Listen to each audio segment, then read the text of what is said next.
that POD cover or that's not even a cover. That's just a POD song that was on the that POD cover of a POD cover. It's on the Little Nicky soundtrack. We run the school of hard knocks. I forgot how good. Rock.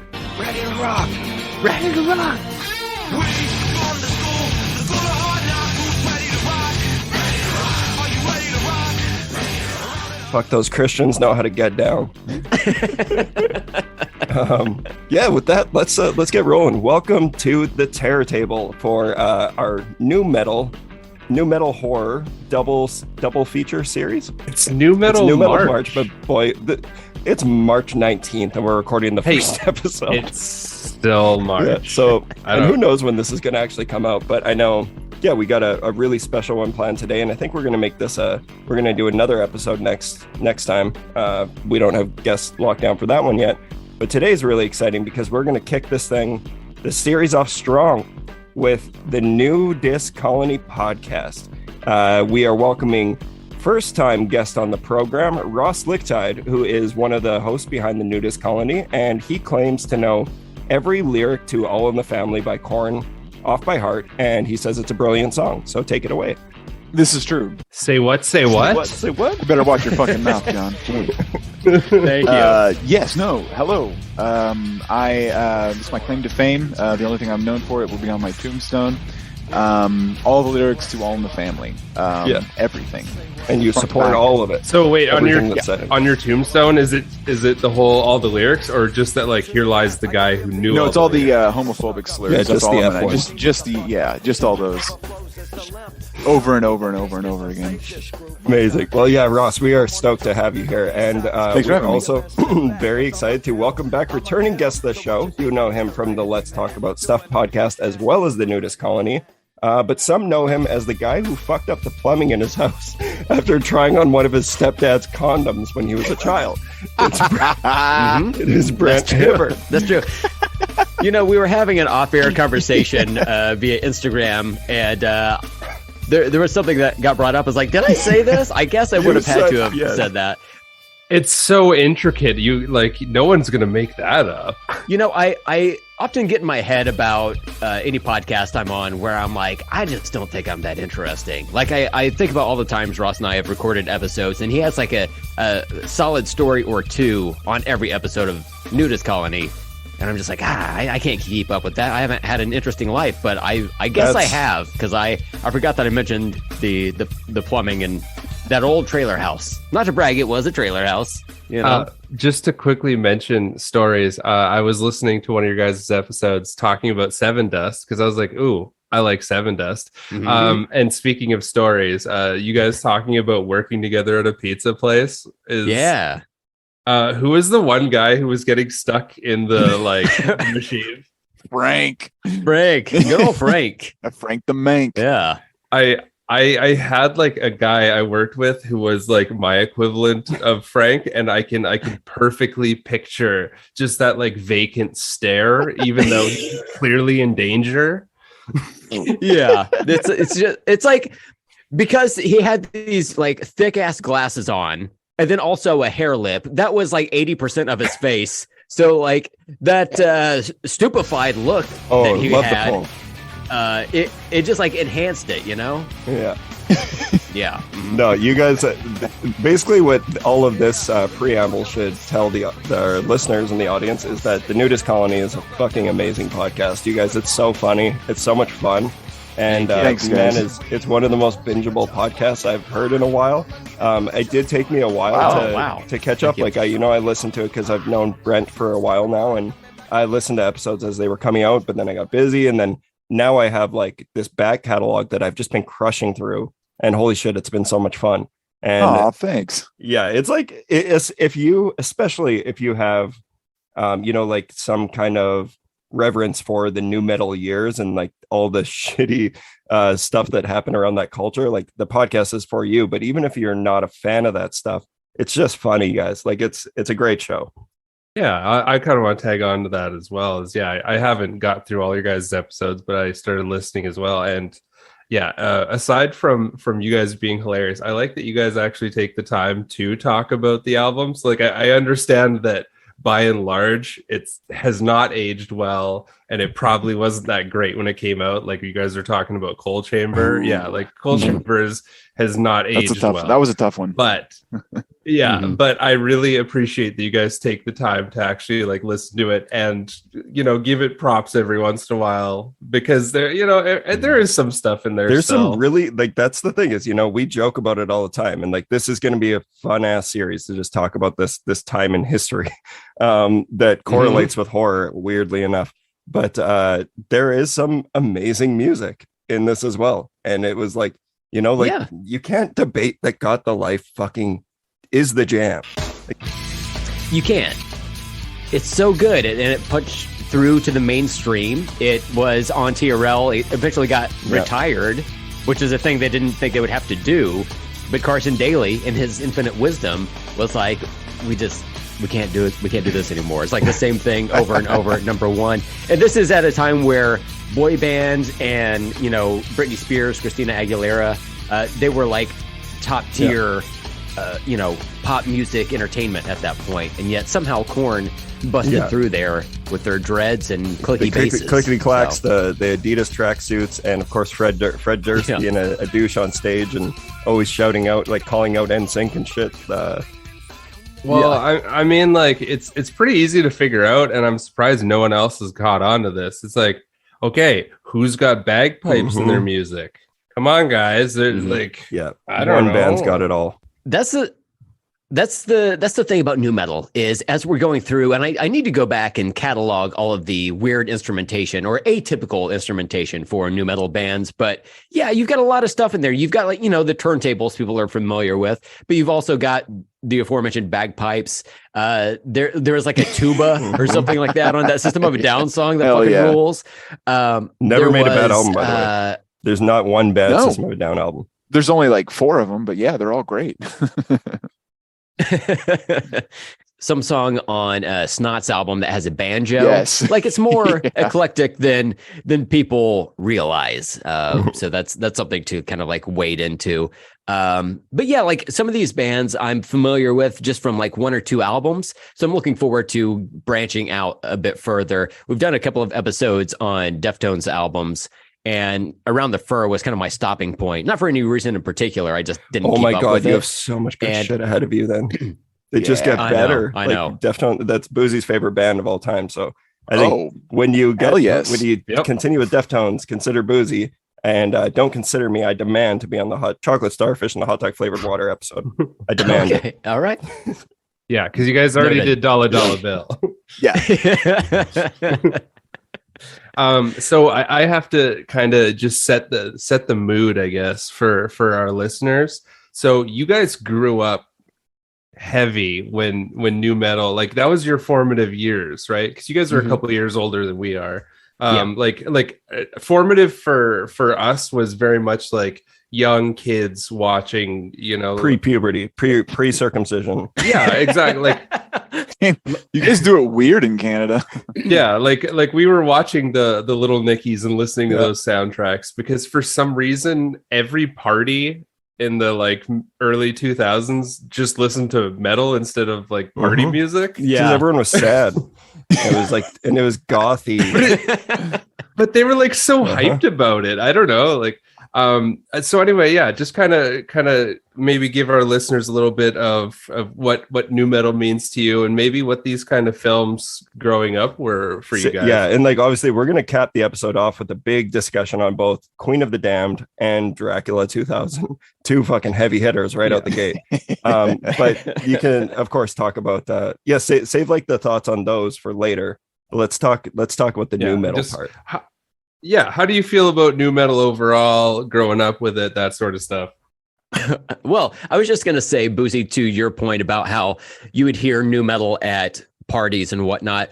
That's one of the aspects of, heavy music, and also like art in general, that doesn't get discussed, which is like the fun aspect of it. And even though some music like Korn and you know, in Cold Chamber, any of that shit can be very heavy and sometimes fraught with like difficult topics or whatever, there's also like a fun aesthetic that comes with it. Like, it's fun to listen to just some like ultra heavy chugging, and you've got like breakdown after breakdown that just like activates the pit, you know? It's just like something that we don't have anymore. It's always just like very poppy, safe type of music. Yeah, no, I think absolutely. I think like, you know, I've always loved metal and like heavier music, but you know, growing up when I was younger, one of our mutual friends, Adam, had a brother who was several years older than us, who's a incredible musician who is a pretty noted musician around like the Tulsa scene. He's toured with a lot of these older guys that are like, you know, guitar aficionados. All that's to say, he was super plugged into the music scene. I think he was about 6 years older than us. So he turned. But by like guitar, you just mean John Mayer. Oh yeah, right? Yeah. Oh, you guys John know Mayer. it. Yeah, Well, yeah, he's shit. shorter John Mayer. No. So he introduced us to like bands like Tool and like Slayer and Megadeth and, you know, those 80s metal bands. So he kind of plugged us into all that stuff. But then as we got older, you know, we kind of started listening to things that were more like our age. And, you know, we love that heavy vibe. And the only really like heavy vibe stuff that was coming out at the time was nu metal. And so that was sort of like, hey, this is like our generation's Metallica, you know. This ain't your daddy's metal. Your granddaddy's Exactly. metal. We rap We're elite, sometimes. Well, and, you know, They leveled up. we loved hip hop too. Yeah. And so it was just this like perfect combination when it came together at first, that we you know, super got into. And then, you know, I think as time went on, especially watching the movies that we're going to discuss today, sort of an inflection point where it wasn't so much about like sort of cool heavy music. It was about really like cringy, over the top, but in a bad way,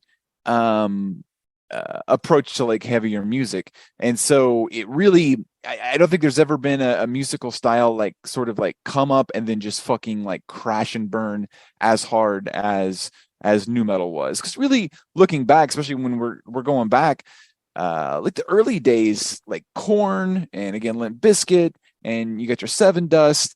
There was some like cool shit happening in like nu metal.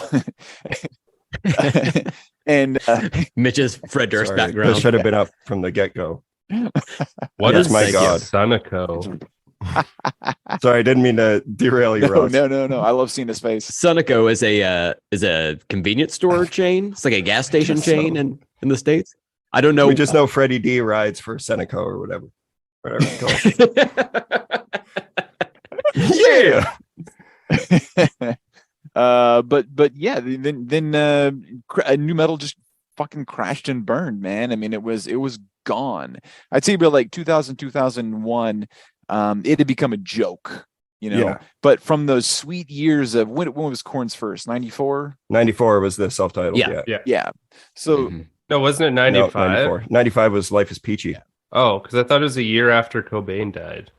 Maybe. Okay, never mind. I could also be wrong. That's actually a good thing to mention as well, is it kind of felt like, you know, those earlier Korn albums, it feels like, you know, someone trying to use the influence of the grunge era, like Cobain, really depressing shit, but, you know, turn it into something something a little new. And it's understandable why it became such a big cultural phenomenon. I think, like looking back on those earlier albums, especially, it was the same kind of kids who got into like Metallica and all that stuff, got into Korn really early on. It were like the same type of kid, or you know, person, I guess I should say kid, but the same type of person that would have been into all those bands back in the 80s.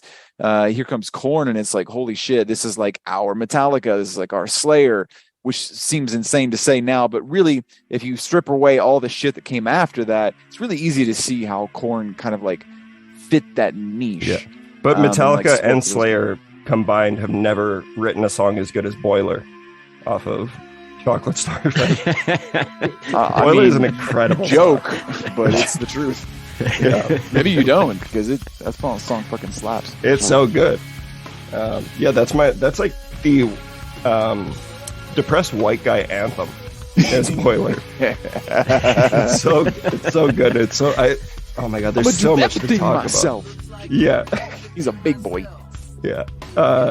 Yeah, no, totally. And like, Buzi, do you want to like kind of fill our listeners in about like, because we've talked about how, you know, we grew up with all this shit as well, and we often like take jabs at nu metal constantly, but it actually all comes from sincere love of it all. Mm-hmm. And I think it started out as I remember when I got back into Limp Bizkit, I was like ironically listening to it, and I'm like, I can't believe oh my you got God, out. this is still the best music ever made. Like, so now I'm like we literally took an Uber yesterday, and the poor lad I demanded him put on Chocolate Starfish.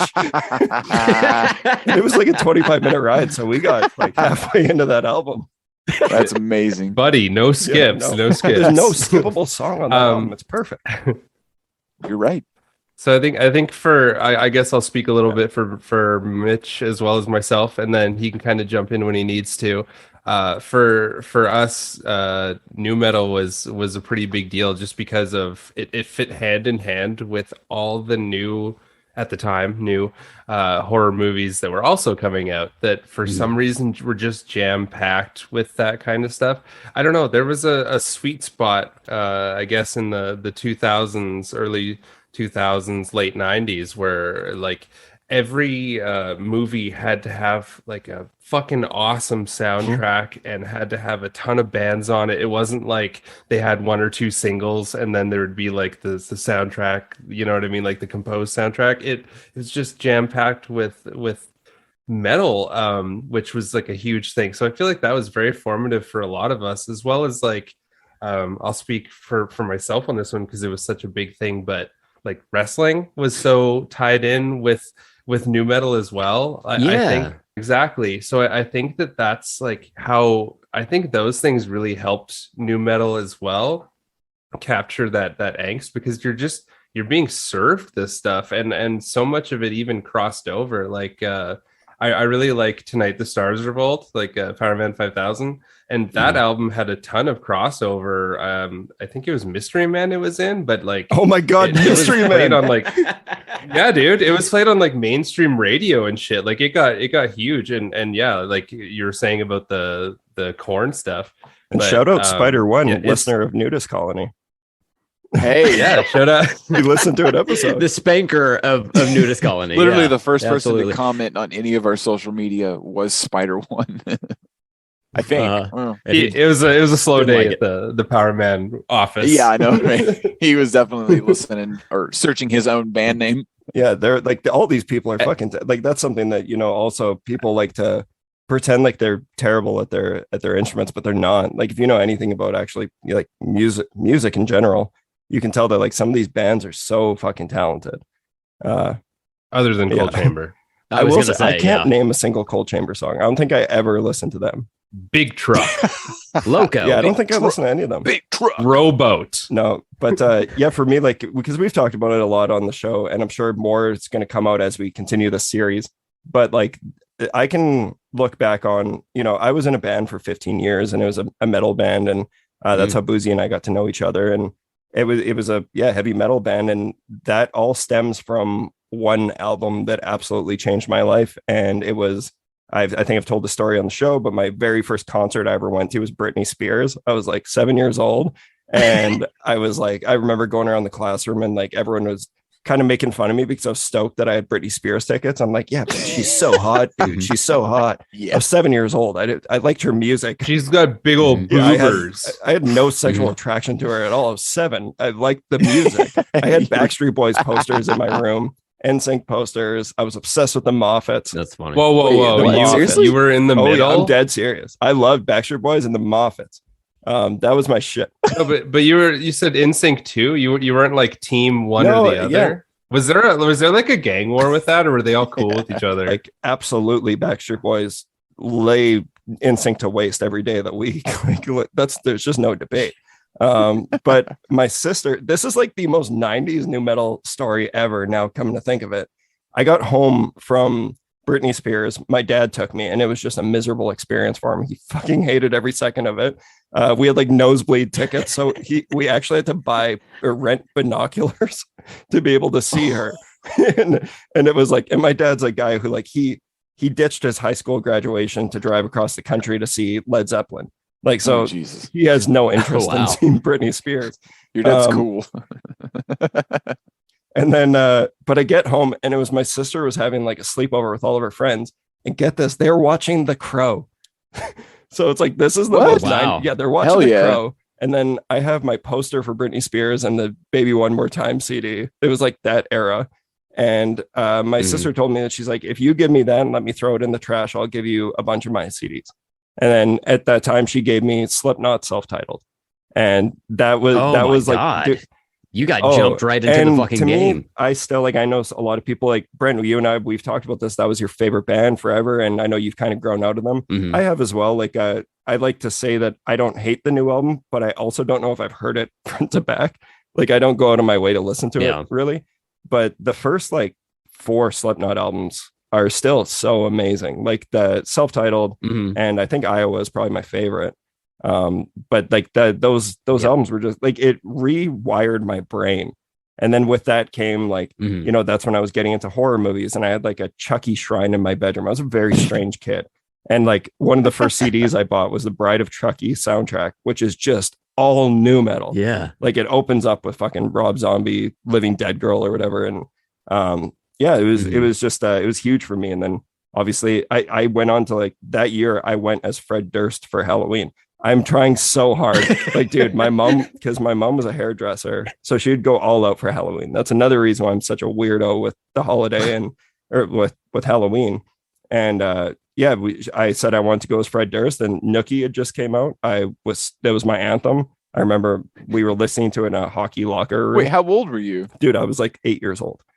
It was very bad. And then we were cranking Nookie in the in our changing room. And my dad comes in and he turns it off because he was the coach. And he's like, obviously, you can't be having these fucking children listening to this. And I will never forget him saying, do you guys even know what that means? And none of us did. Like, I'm pretty sure I didn't find out what that meant until I was like 15. You guys didn't know. You just knew that you had to do it for Exactly. We just knew that it was a fucking bop. And it fired the boys up. Mm-hmm. Yeah. Nothing fires you up more than Limp Bizkit, for better or worse. So wait, so just around truth. How old are you guys? So I'm 32. Okay. 31. So that was I was 9 years old when I bought Iowa, like the Slipknot album, and Nickelback Silver Side Up on the same day. So that explains a lot of the cringe things about me. But so I'm curious, like so you guys are younger than us. Brent and I are both 40. Yeah, you guys are ancient. There's no way to cough hide that one. We're both 40. So I'm curious, like what your guys is like as you hit, because I feel like 13, 14, 15 are sort of like when you develop your like tastes, like or like refine them maybe a little bit. So like around like 13, 14, 15, what was your guys' opinion of nu metal? Because at this point, you guys would have been like, it would have been like what, 2000, later 2000s? Yeah, right? 14, 15, like that's when I transitioned from that style. Like it was like Linkin Park was the last one that I would probably consider out of this like genre that I was like super into. And then Alexis on Fire came in. And then that band completely changed me. And then I kind of flew off into that trajectory. But Buzi, what about yourself? I feel like I'm trying to remember from my grade school days. So I remember listening to in my Walkman, I had Korn's Greatest Hits Volume 1. Yeah. Because that one you didn't have to switch. It was all good front to back. Right. So there was that. And then I don't know, it must have been a renaissance of a summer. But once I got into like grade 9 and going on from there, I discovered like metal and stuff. So there was like not metal conventionally, I guess, like more like deathcore, that sort of stuff. So I got into like a lot heavier stuff. Yeah. So I can say I was what I had in my Discman, my anti-shock Discman, as my dad was dropping me off for my first day of high school. I was listening to At the End of August by 36 Crazy Fists. Oh my god, I fucking love 36 Crazy Fists. Oh, dude, that album. Did you guys ever get into 36 Crazy Fists? No, I remember hearing of them, and I think maybe there was like some soundtrack that I had that had a song from them on there, but I couldn't tell you what they sounded like. Oh god, you guys gotta jump in on one of those albums on the show. I know because you guys are kind of going through like year by year, correct? Yeah, we're going down what we call the new metal timeline. So we're going through the albums as they're Brent calls it released. that, I don't call You guys are doing the Lord's work. Someone needed to do it. But it's like an interesting way to look at this genre to see how it's progressing, and eventually will just like fade into obscurity. But it's like the lessons learned in the new metal music genre as like each album comes out, because Korn's the big daddy. They're the ones that started it all in '94, and you can definitely hear the influence going forward. But people are familiar with Korn being the very first one, but who was the second new metal band? Sugar Ray. And a lot of people shit on them, but I'll be the first who said to tell Sugar you. Gay? Wait, Sugar Gay has metal songs? Oh, Oh my that. god. Those first two Sugar Ray albums are stellar. They have a flawless new metal Not career. even joking. Like, Those first Not two even albums joking. slap fucking hard. Fly people was do like not- completely different than anything that they had done before. And It then was like naturally- it felt like Yeah. a joke song. Like Yeah. you know how like bands will throw, Offspring. especially in the '90s. But like Offspring or something. They throw in some like jokey kind of song Yeah. that was totally unlike anything else they'd done, and that song, of course, took off. Yeah. It's like, Prior oh, to that, shit. They all their shit was like heavy punk metally, like but, Zebrahead. party. Hey, great pull. another band off the Little Nicky soundtrack. Oh man, we got to cover that Yeah. because we were both into that first album pretty hard. Wasted Time or something. The first two were really Yeah. good. Yeah. Yeah. Playmate of the Year, and then Playmate of the Year. Mine Yeah. Hell yeah. Yeah. What? I forgot to mention I have a bone to pick with Here you we go. guys. Uh-oh. I was listening to one of your episodes and you lumped in Chevelle with like Godsmack, which I really don't appreciate because Chevelle has some good shit. I'm with them. Oh, I don't remember that. It was I probably don't me. I don't like Chevelle. I don't. Okay, here. To be fair, I don't know like any Chevelle other than like the one or two songs that get played on the radio. So I've never listened to anything else. So Oh man, their first two albums are great. Well, okay, I'll check you it out. guys you're gonna eventually get there on the new metal timeline. Or they? Yeah, I guess. eventually, I think. Chevelle, I yeah. feel like that's where they start to split. New metal splits into like butt rock, Mm-hmm. and then just kind of like dissipate. Well, okay, let's just say it turns into butt rock. Love, Hate, Tragedy, the follow-up to Infest by Papa Roach. That's when it turns into butt Mhm. rock. Because you have Last Resort, and then the For next them, Papa Roach album is like it's just straight butt rock. Did you almost say butt pirate? Probably. That's Shout out always in the Jacoby back of your Shaddix. head somewhere. I hope you're listening. Um, I'm surprised at how popular Papa Roach still is. They made like a they comeback. still do like Did they really? Yeah. Oh my god, yeah. And they put out like albums to this day. And I've heard some of the newer stuff, and I'm like, this is kind of it's because kind of they're fun to listen to. staying in tune with like the younger music. Like I don't know if you guys know about like I actually do listen to some music that people would probably consider new metal. Like there's this band called Avoid who like they're on tour. Oh, They've done a okay. bunch of tours with Papa Roach and then like Don Bronco, and they're all like they all have like new metal influence in them. I'm sorry. I just wanted to. I just Yeah. blow my mind here. I pulled up Spotify. Apparently, they have Papa Roach has 10 million monthly listeners, which is fucking crazy to me. They're incredibly popular, or it's certainly more popular than I ever would have thought. That they is would have been. wild. I'm mind Mhm. blown. Good for them. It's not my Mhm. jam, but there is simply no doubt that Last Resort is one of the hardest hitting songs of all time. Are you kidding me? Like that was the Limp that's Bizkit the has one- 11 million, so we're in the safe here. Wow, Korn has 9 Okay, good. million. Korn is still very relevant as well, which I was surprised to learn over Yeah, the but last more- couple of but years. I would say more relevant than Papa Roach, right? Like, Yeah, But they for have sure. like a million less listen. This is bullshit, quite frankly. Fucking bullshit. Well, all the Korn users are Apple Music users as well, so we're on the right side of history. Well, okay. Rub that in my face, why don't you? I did. Yeah, so I think let's talk a little bit about because we're already, I wouldn't say we're off the rails. We're talking about new metal, which is what these episodes are about. But have you guys seen any recent horror movies that you'd like to discuss? Ross, I'm not sure if you are a horror fan to begin with. We know Brent's story, but Ross, you have the Dracula 3000 background right now. Hell, it's only okay. It's the only horror movie I'll watch. Dracula 3000, not 2000, 3000. Yeah. No, I am a horror movie fan. I watched that SKINAMARINK Yes. recently. Wow. I'd heard some really kind of mixed things going into it, and I really fucking enjoyed it. It creeped me the fuck out.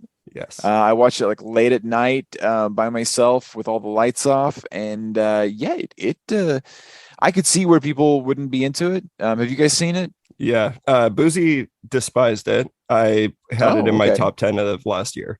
I fucking loved it. It's creepy, right? It's yeah. creepy. It's not scary.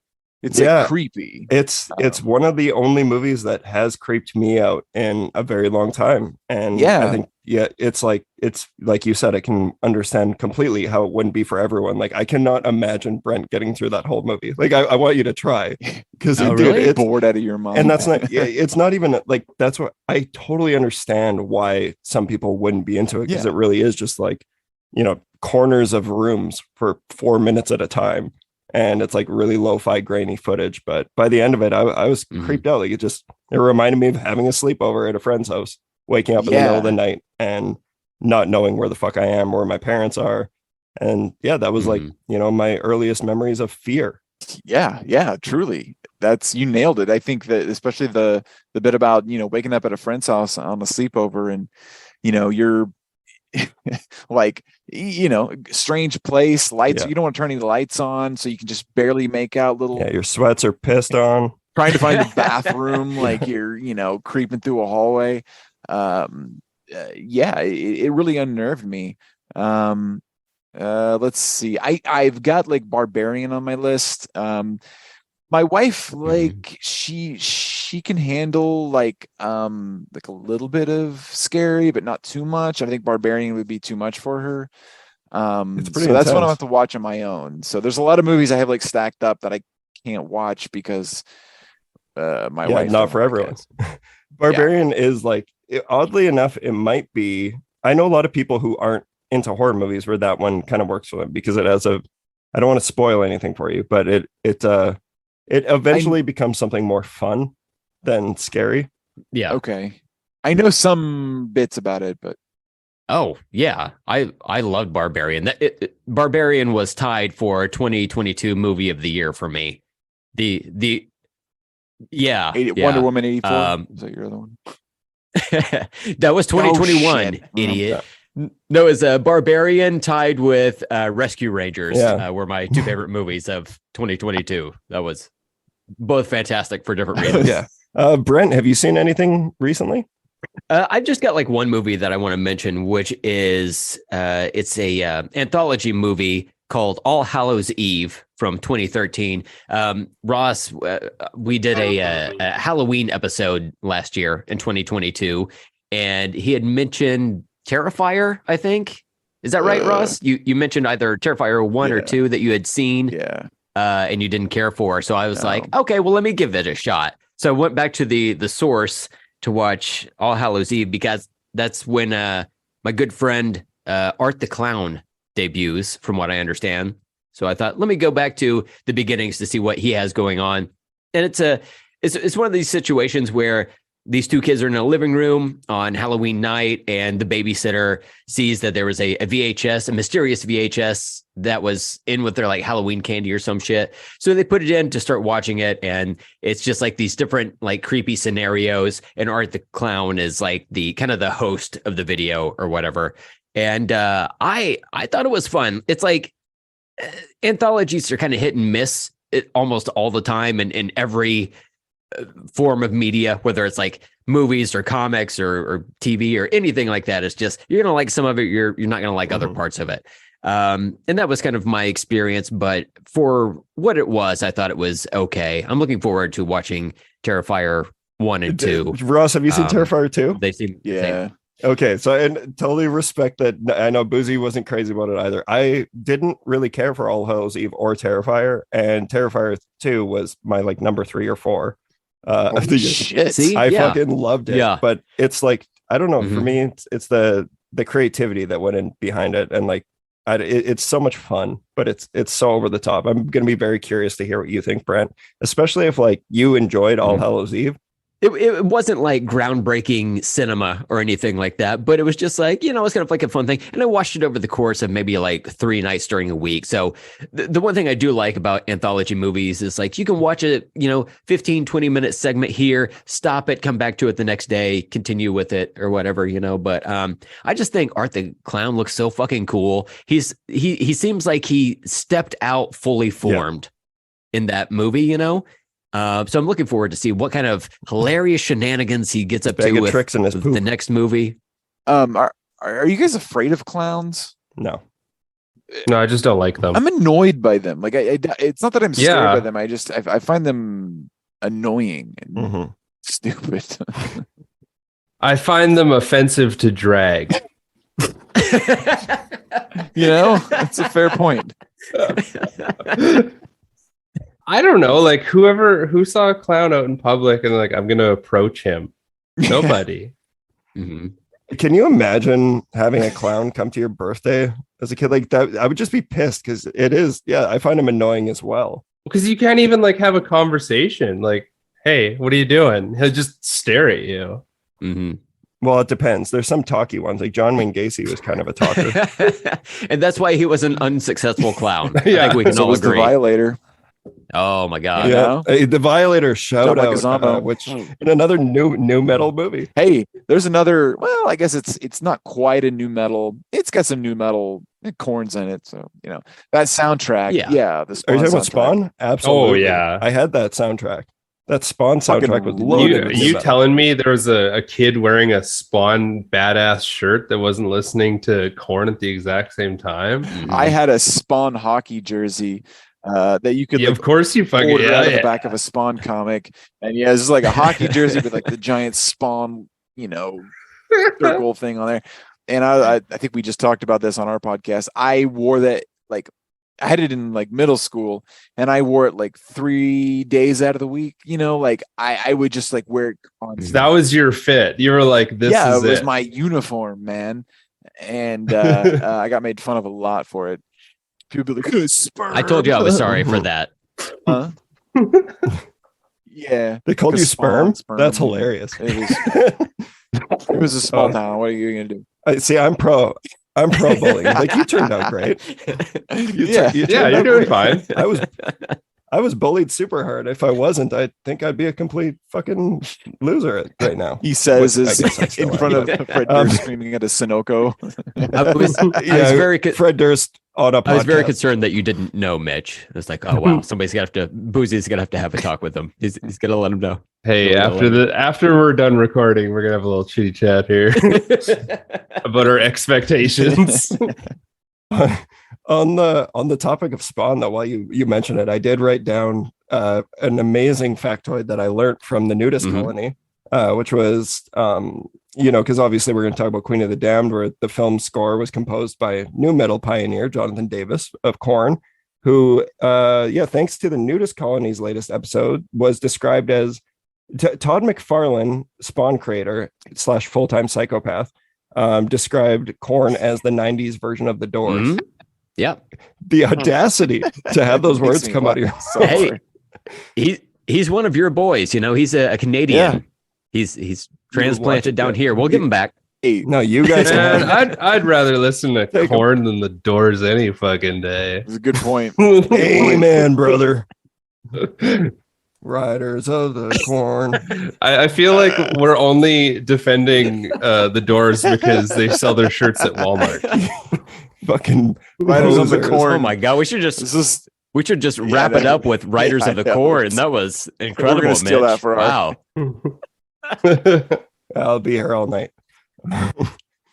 Yeah. Okay. So let's talk about a few more horror movies that we've seen recently. Boozy, have you seen something? Oh my God. I've seen things. I've seen stuff.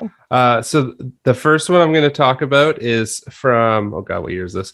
Oh, the year I was born, 1992. This is Auntie Lee's Meat Pies.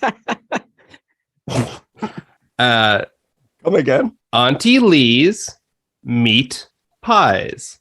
That's the Is name this of the on film. Disney Plus? Which portion of Okay. Pornhub did you find this on? I'm gonna look it up real quick. I'm gonna look it Was up. this on Disney Plus, right? Well, I just want to let you know, gentlemen, it's on Tubi. Oh, yeah. So Okay. if you type T into your thing, then you can get two. Yeah, the new metal platform of streaming Yeah. services. So this is about a devil worshipping woman who sends her 4 nieces out to lure men back so they can grind them up and make pies. That's the whole fucking story. You don't. That's a tale as old as time. It has the one dude from The Hills Have Eyes, like the original one with the weird yeah. shaped head. He's in this and it plays. Shout out. I really want someone else to watch this so I can talk about the plot line that he has, because his plot line is completely separate from the film until the very end. But basically, he's working on a car, but he's really dumb. That's all you need to know, and it spends the entire. But like, it goes into like psychology with him, and like really delves into him thinking about life while also being dumb and trying to fix a car. We can all relate to that. So I checked that out. And then the other one I want to mention, this is a rewatch for me, but I feel like I'm in love this time. So I rewatched, oh God, what year? 1999's Joker. Virus. Oh my God. I gotta say, I don't understand how Jamie Lee Curtis says this is her worst movie, because this thing fucking owns. The special effects in Virus are fucking amazing. This should have been a Based on new metal comic movie. book, right? I'm pretty sure. Yeah. It predates new metal though. Yeah. Yes, there was a comic book and a tie-in Holy video shit. game. Okay. And yeah, and I think there was action figures as well. And yeah, they were trying to franchise this thing. Anyway, having watched it again, this is on Tubi, so all glory be to Tubi. I just think this is a really fucking solid ass film. There's some really bad acting in it, but overall, it's some of the practical effects in this hold up to the like where I would be if this came out like yesterday or tomorrow, perhaps I would still be impressed by it, because it's just it holds up so well. I was Anyway. talking about this with Lauren Carr, previous guest of the show, friend of the show. She's like obsessed with this movie as well. She was watching it recently, and I haven't seen it in years. I honestly like I don't know what exactly got me thinking that I should rewatch this, but yeah, there's something really fun about it, and I have no nostalgia for it because like I didn't see it till 2 years ago. Yeah, great double feature with The Net. Hell yeah. With Sandra Bullock. Movies that are just like because that's all about the internet and it just doesn't work anymore. Oh, so she's not a She's cyborg. not, no, Boozy, I wouldn't mind doing a Oh, okay. Virus episode soon if you want. Oh my god, I would love that. Dude, starring Jamie Lee Curtis, Academy Award winning Jamie Lee Curtis, Donald Sutherland. Big praise for Virus, 1999's Virus. Yes, this is a it's a visual buffet. Yeah, and I enjoyed it. So that's the two for me this Love week. it. Awesome. Yeah, I got two. Like I have a whole bunch to talk about, but I figure since this one's going to come out eventually soon here, I'm going to talk about the most recent ones I've seen. So I'll lead off with I saw Cocaine Bear. Oh yeah. Which is also my nickname at several gay bars in the city here. It's written and directed by Elizabeth Banks and starring the late Ray Liotta, legend. Yeah, Ray Liotta, absolute legend. But yeah, Cocaine Bear and what's it? Fucking Kerry Russell, Alden. How do you say Han Solo's name? Like the dollar store. Han Solo. He's actually really good. Like, and I'm happy to see has another chance here because he's very good in the movie. Then O'Shea Jackson Jr., who's Ice Cube's son. Oh yeah. Isaiah Whitlock Looks exactly like he does. Yeah. Cocaine Bear is exactly what it sounds like. I think it's fun. Like by the time there was moments where I felt it was kind of the joke was wearing off a little bit, but there's still like Buzi. Have you seen this one yet? No, I've been very apprehensive to this one because of this as well as the Winnie the Pooh, because I feel like it's just very cheap cash grabby kind of stuff. Yeah. It's the same as I don't know, it's like the same for me as like Sharknado. This That's is much where better I put than these. Sharknado. Is it? As like, you know, we are huge nature run amok fans. You can do a lot worse than Cocaine Bear. There's some pretty funny moments, and like it opens up with an absolute bang. But I've actually heard that Cocaine Bear passes the Bechdel test. So, I mean, something to consider, you know? absolutely, yeah. It It's absolutely produced does. by Lord and Miller, which is kind of fun because they pulled Han Solo, I guess, as an apology. Oh, yeah. Oh, my God. I hope Cocaine Bear has a cameo in Across the Spider-Verse. That would be awesome. No, yeah, and it's like the only like gripe I could possibly have about this movie, because you're an idiot if you're taking it too seriously, is that the real story, because this is based off a real story. The real story is really fascinating and like wild, and I kind of would have liked to see a movie about that, but they turned it into a comedy horror where it's just like the bear's doing a bunch of blow and running around ripping people apart. But does he keep doing like bumps? Does he keep it going? He does. He keeps the party going, and realistic at least. Exactly. Yeah, he does. He gets burnt out, and you know there's only one way to fix that, and that's more blow off of a severed leg.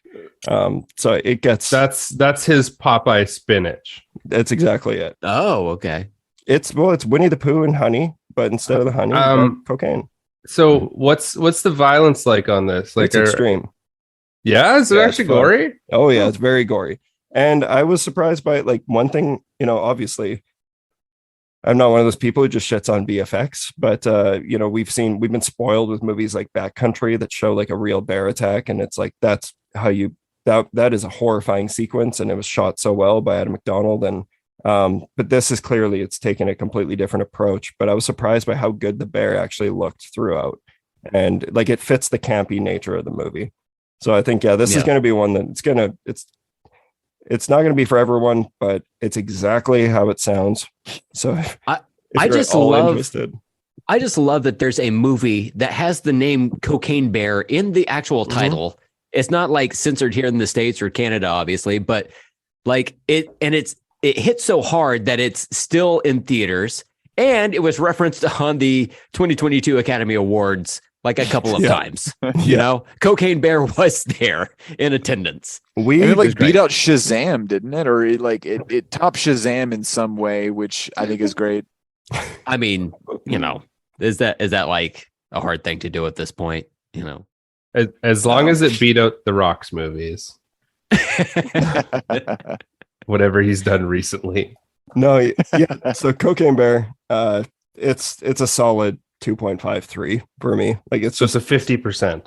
Yeah, you know, maybe a little bit more than that. It's exactly how it sounds. It's better than Sharknado, but it's not as good as like even what was the Beast, like that lion movie? Yeah, from last year.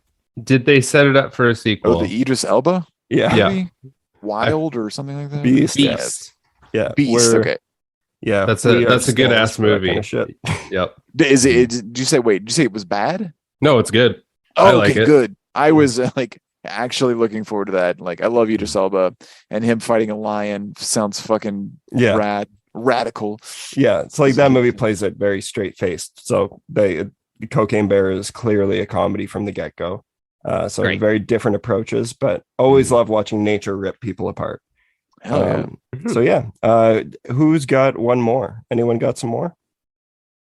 I was going to bring up something just out of curiosity, see if you guys had heard of it. I watched it a couple of weeks back. It's called The Alchemist's Cookbook.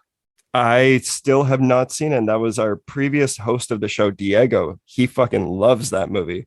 And man. Kind of become a thing for me to avoid it because he likes it so much. Just out of spite, that motherfucker. But and I love him, but it's like an ongoing joke at this point that the more time that passes, I like can't see it now. He was recommending it to me 6 years ago. But if it hasn't happened yet. It fucking rules. It's like I don't even know if I would call it a horror. Yeah, it's a horror movie. But it's one of those that really fucks with you and gets under your skin. Like it starts out kind of like you're just trying to get your footing and figure out what the fuck is happening.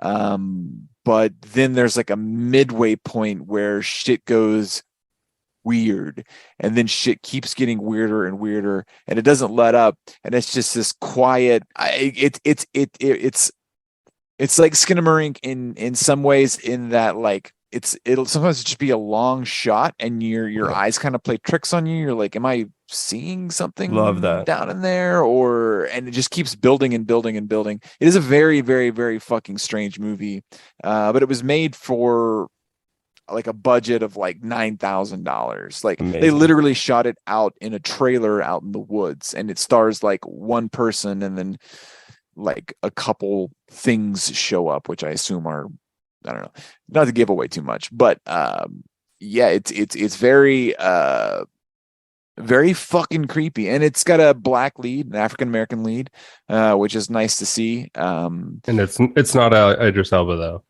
It's not Idris Elba. Oh, no, okay. Sadly. I love Idris. I would. Oh my God! I am gay for Idris Elba. Let's just Me say too. it. Oh my God! I'd be right behind you, literally and figuratively. Hell yeah, dude.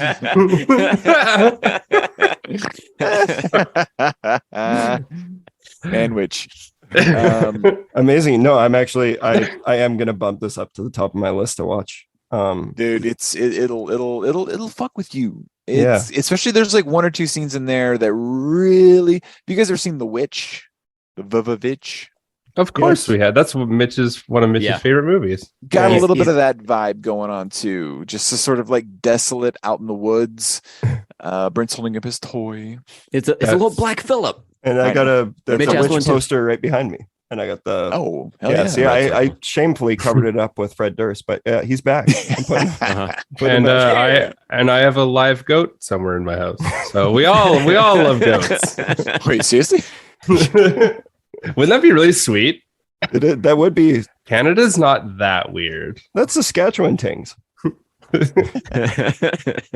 Awesome. Yeah, the Alchemist but Cookbook. that's all I got to say. Sweet. Check out the Alchemist Cookbook. It's a weird one. Awesome. Brent, do you got any other ones you want to mention? No, I'm ready to get into the main topics if you guys are. I got one more I want to mention. And No. I want to see, Brent, I'm pretty sure you've seen it. And Buzi, I'm not sure if you ended up getting to it. But I just want to mention Scream 6. Scream 6. Yeah. Did you see it? I was going to go last week with John, and I just ended up not. I'm really excited to see it. Heard nothing but good things. Yeah. So everyone knows, listening to the show, I'm a huge Scream fan. And I know, Brent, you are as well. You and Steven have talked about those films extensively on Let's Talk About Stuff. Yeah. And Radio Silence, the guys behind the last Scream, where they're back with another banger. If you're a fan of Scream, like, it only makes sense that you will love this entry.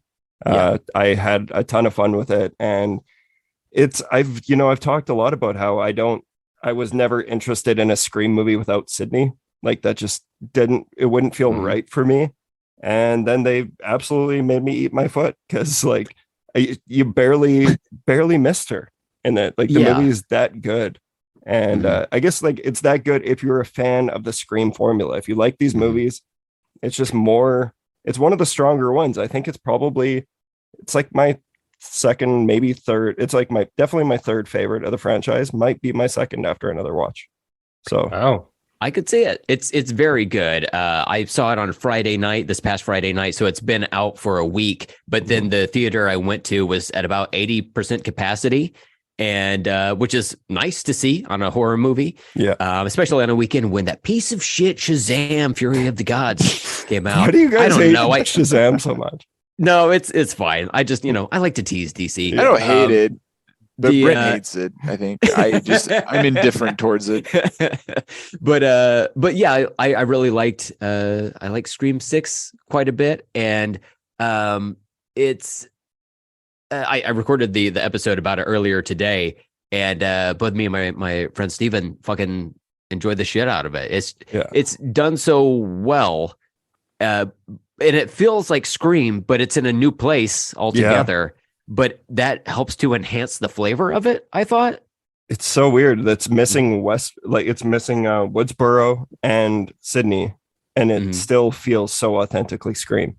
Yeah, like it feels like Wes Craven was there with them. Like it, and I know that sounds so corny, but you feel his spirit in it, and I loved it. I will say I didn't love the final act, but that's always one of those things that. You know, the rest of it was just so good that I let it slide. Because also as you get older, you start to look, who's that? Kitty. Oh, Kitty, Kitty. yeah. Oh, buddy. Dude. You don't think I know Kitty. Morgan? Come on, bro. Yeah. Well, no, and Wait, this is Morgan, right? Who is the bass player? That was He's Morgan. one of the Morgan's sisters. a singer. I'm pretty sure they have a horror podcast. Do you know all your really? mind is a vault? Come on. You know all this shit, right? all I know is the brown one is named Fallon, and that's all I need to know. Fallon. Okay, Morgan's a Fallon singer. Bowman. Fallon. Yeah, she was I my believe favorite. Fallon passed away recently, within the last 3 years. Oh, holy Rest in shit. peace. Wow, That's sorry crazy. to ruin it for everybody. I just wanted to give a little bit of love to Canada's own Kitty. Yeah. Yes, yeah. We haven't Okay. got there on the new metal timeline, a phrase that Ross and I both love. But I'm looking forward to. I used to own the first Kitty album, and Brackish was the only song I ever listened to. But I'm looking forward to going back to listening to everything in full. Just with better context for it, you know. Hell yeah, I appreciate because it's like the ladies of metal need a little bit of representation here. Yeah. I think I missed Kitty, but that's just, you know. Well, no, gonna say you Like, didn't okay. entirely miss Kitty because they were in the Freddy vs. Jason soundtrack. Right. That's true. Oh, That's true. hey. Another incredible movie. You want to talk about a movie? Film. You talk about a film. That's a film. Yeah. Uh-huh.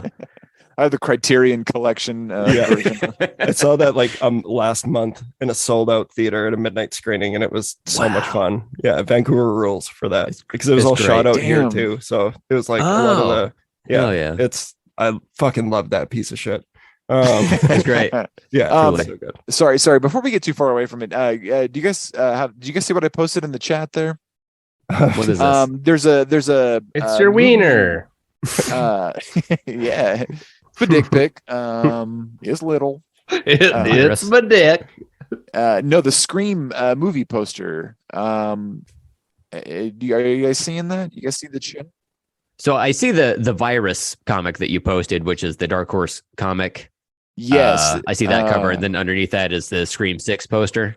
This it's the poster's best sick. version of that virus. But if you Google virus comic, all I remember from this comic back in the '90s when Dark Horse was releasing it were these fucking dope ass covers.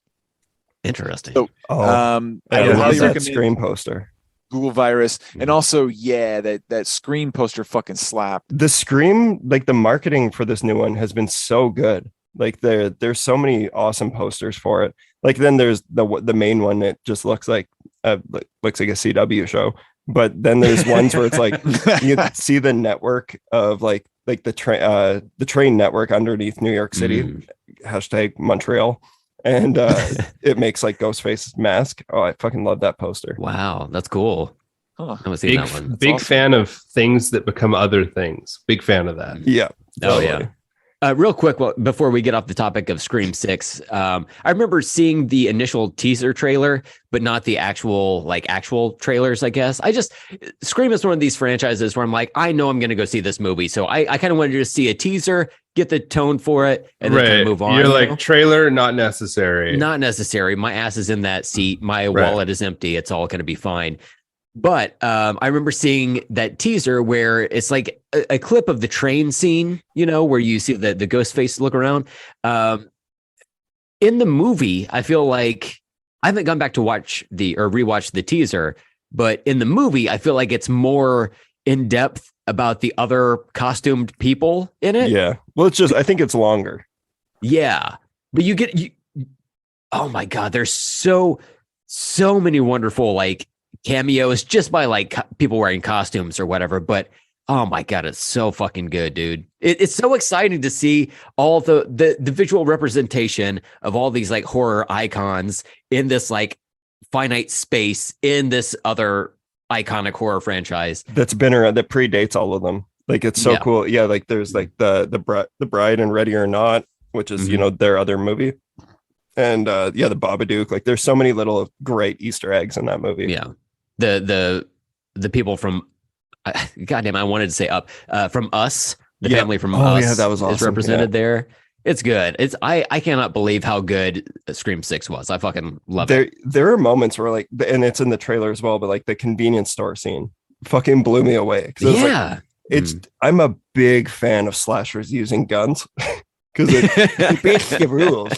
So like that's like the best part about the first Terrifier is like, but Ghostface fucking blowing that cashier's head off is just like so intense. I don't know. It looked awesome. I'm very excited to see it again. I think they did a lot. They somehow found some. They proved that there's still gas in the tank. Would you say that sure. Scream 6 beat you off? It took you to the edge of your seat and it did beat you off. Perfect. Who said that? That you sent that to me, right? Somebody tweeted that about the review of Scream, and it like picked up a bunch of traction because something about being on the edge of your seat and it'll beat you off. And they're like, it'll do what now?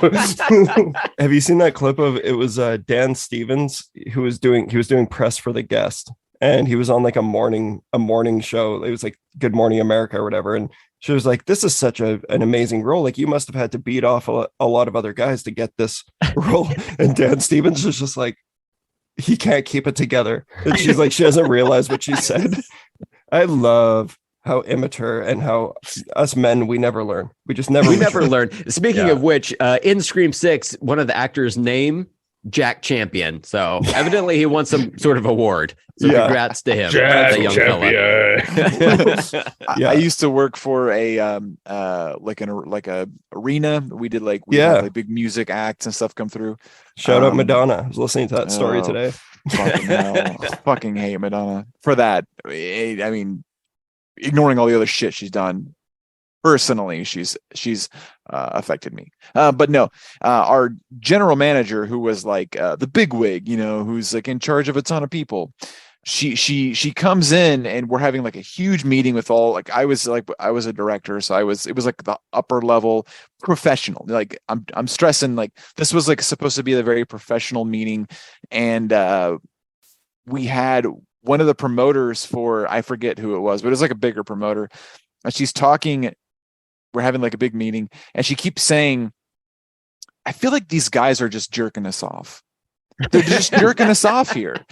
And, instead of jerking us around. Yeah. And, it's supposed to be professional. And I am like, I'm crying. Like my face is turning red. I cannot help it. And I'm like, my eyes are darting around to see if anybody, and like, there was a couple people that were like smiling and stuff. And she looks over at me and it looks like I'm dying. And she's like, what's funny? And I was like, it's jerking us around. And she was like, oh my God. Like in front of like a promoter. It was fucking hilarious. That's so the best. Did she then refer to your entire group as one big circle jerk? Yeah. It's like, anybody down for an Ookie cookie? I'm really hungry. Oh my God. And now you're just throwing them out there. You're just making shit up. That's fucking hilarious.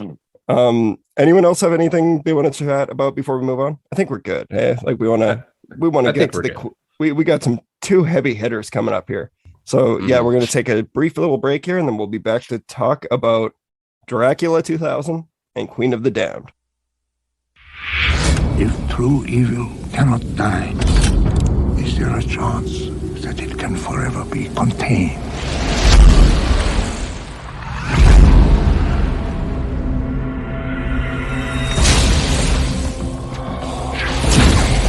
Passcode decrypted, accessing, security shutting down, cracked. For centuries, a secret has been buried beneath the streets of London.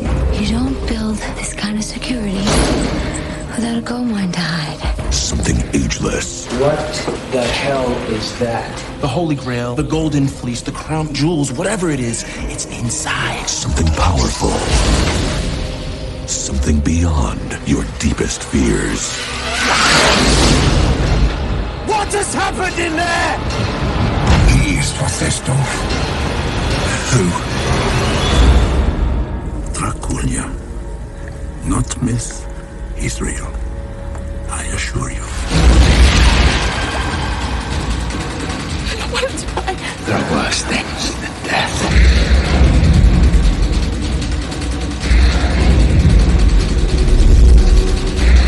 So you haven't told me your name? We're all so much more complicated than our names.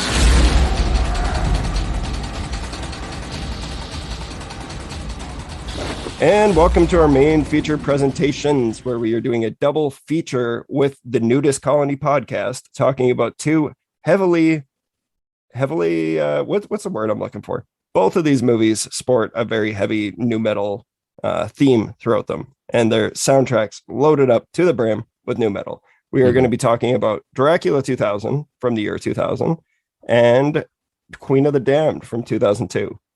So, you guys, we're going to kick off with Dracula 2000. Basically, we've already talked about nu metal. Like, you know, nu metal is essentially just the music representation of a chain wallet. Some idiots blame 9/11 for killing nu metal. That's and now I realize because that's a thing though. Like, it's gone around. There are numerous articles about people stating that nu metal died when 9/11 happened. Yeah, like because like specifically like radio stations and album what do you call the record labels? No, nobody wanted to fuck with like the violence because they thought it was too much. So a lot of those, especially like, you know, Limp Bizkit, you know, with the chain, like, you know, chainsaw, I'll skin your ass, or like it was like fighting music. And then I think a little bit of it got another black mark from the Woodstock 99. Yeah, which I just watched I watched the Netflix one this week in preparation for this. Okay, is that the one that shits on Limp Bizkit? They both do, but like I feel like the HBO one was. I saw the HBO one. I feel like they were a little bit more like it's not Limp Bizkit's fault. Yeah, well, clearly stupid ass promoters. 100%. And I know that we're not going to be talking about Woodstock too much, but I do want to say that I think it's very fucked up that, you know, Limp Bizkit took all the heat for that. When no one talks about Red Hot Chili Peppers, like what they were doing was so much worse than what they came out and played Fire. They just came out and played a bunch of their songs. It was the fucking worst. What do you expect people to do? Listen to the Red Hot They Chili played Peppers. a whole set. What the fuck, guys? Yeah. But no, like that alone should tell you exactly about a lot of the kinds of people that led the charge behind this genre of music. Obviously not us. We're elite. We're elevated. We're smarter. Exactly. We're smarter nu metal fans. But yeah, you have to get it. Yeah, exactly. This genre was just chock full of people who saw The Crow way too many times. And yeah. Okay. Raise your hand if you ever dressed up like The Crow for Halloween. There's one hand. That's me. I don't know. Well, that was you. Seriously, you guys never dressed up as The Crow? You No. guys are younger, so you guys probably didn't like. I didn't dress up. I've dressed up as a crow, just not for Halloween. Oh, that was just that was a mirror thing. Let's redo this. Anybody ever put the Crow face paint on? That's still just me. Oh, hey, all right. It's me. I mean, who dressed up as Fred Durst for Halloween? Did you actually? 2 hands? I did. Yeah. Oh. It was the year of Dracula and also the Family Values tour. It might have been 98. It was I guess probably the exact same year I did. That's hilarious. Probably. But I remember seeing Fred Durst because of there was some like tour footage of Limp Bizkit on the Family Values tour, and he had the red cap backwards. Yep, me too. Thought, I can pull this off. I don't have an actual costume. I'm poor, so I got the puffy vest. Where did you? Where did you go? I don't remember. Where did you get a red hat? We would have been hanging out, but I don't remember. No, this was like before I could drive, so it was just like me hanging out with my family. I think we went to a McDonald's in Catoosa, Oklahoma, and then we just came right back home. It was wildly awesome. uneventful. Yeah. I remember because you know how when you'd go trick or treating at houses, a lot of these like people would grill you about, well, who are you supposed to be? And it was like, if I didn't have the chin strap painted on my face, people would just be like, this kid's lazy. Like, he's not dressed up as anyone. But then, I just would run around telling everyone that I did it all for the nookie. And then now thinking about a 9-year-old running around like that is very, it's a dark timeline. All right, fellas, who wants to lead us off with Dracula 2000s? Like, I'll just quickly say it was directed by Patrick Lussier, who and co-written by Patrick Lussier and Joel Sison. Had no idea, like, I completely forgot that this movie had 2 sequels until like we decided to do this. I haven't seen this movie since it came out, but when it came out I saw it so much. What are your guys' histories of Dracula 2000? This was my first time watching this. Wild. And Same. I also didn't know there was, I'm assuming, Dracula 3000 and 4000? No, it's 2000, which is called like Legacy or something. Yeah, Dracula 2, Ascension, Dracula 3, Legacy, and then there's Dracula 3000, which I think might be unrelated. Really? Wow, this is like an asylum. I think 3000 is not in that time. I think it's like a totally separate deal. Are you telling me Dracula 3000 is not canon to Dracula 2? It's not in the Virgin Records canon. But it does have Coolio and Casper Van Dien in it, so shout out Casper Van Dien, yeah, and Coolio, yeah. R.I.P. But like, you know, and do you guys think Virgin Records had anything to do with this album or with this movie? Do you think they sponsor? I mean, it's like the Man of Steel of shitty horror movies. I have never seen recently such shameless promotion. The whole, like Vitamin C. Standing in front of the Vitamin C albums. Yeah, that's funny. There should have been like we come in on a conversation with one of the coworkers talking to her, and they're like, "No, you look exactly like her. It's fucked up." She's like, "I don't see it. I don't get it." No self-awareness in this time. Yeah. Do you guys remember the Vitamin C song? Oh, it's my favorite. That was hold on. Which song did they do? Was it Graduation? Yeah, it was Graduation. I actually have a horror movie that I've written that ends with that exact song. Oh my god, yes. And it's a werewolf flick. That's awesome. So yeah, that's amazing. She'll be in it. Oh god, yeah. I'm sure she's not doing anything these days. No. Other than meth. Wait, was Vitamin C an artist or a band? Buzi, I've been trying to tell you this for years. Vitamin C is an idea. It's a lifestyle. It's a way of life. It's where you make one song. Vitamin is a decision that you make. That is Vitamin C. No, straight up banger of a song though. But I couldn't believe, like, after watching this movie, I was like, and then I put it in IMDb, like just looking up Dracula 2000, and then the sequels came up. I'm like, oh my god. So I fell down the rabbit hole of learning, like, this movie, there's no way it could have done well enough to warrant 2 sequels. And then, the movie had a budget of $54 million, and it ended up making $47 million. So it didn't even make its money back, and they still made just 2 direct-to-DVD sequels. I'm honestly starting to question the decisions made by the Weinsteins. This doesn't track at all, make any goddamn sense.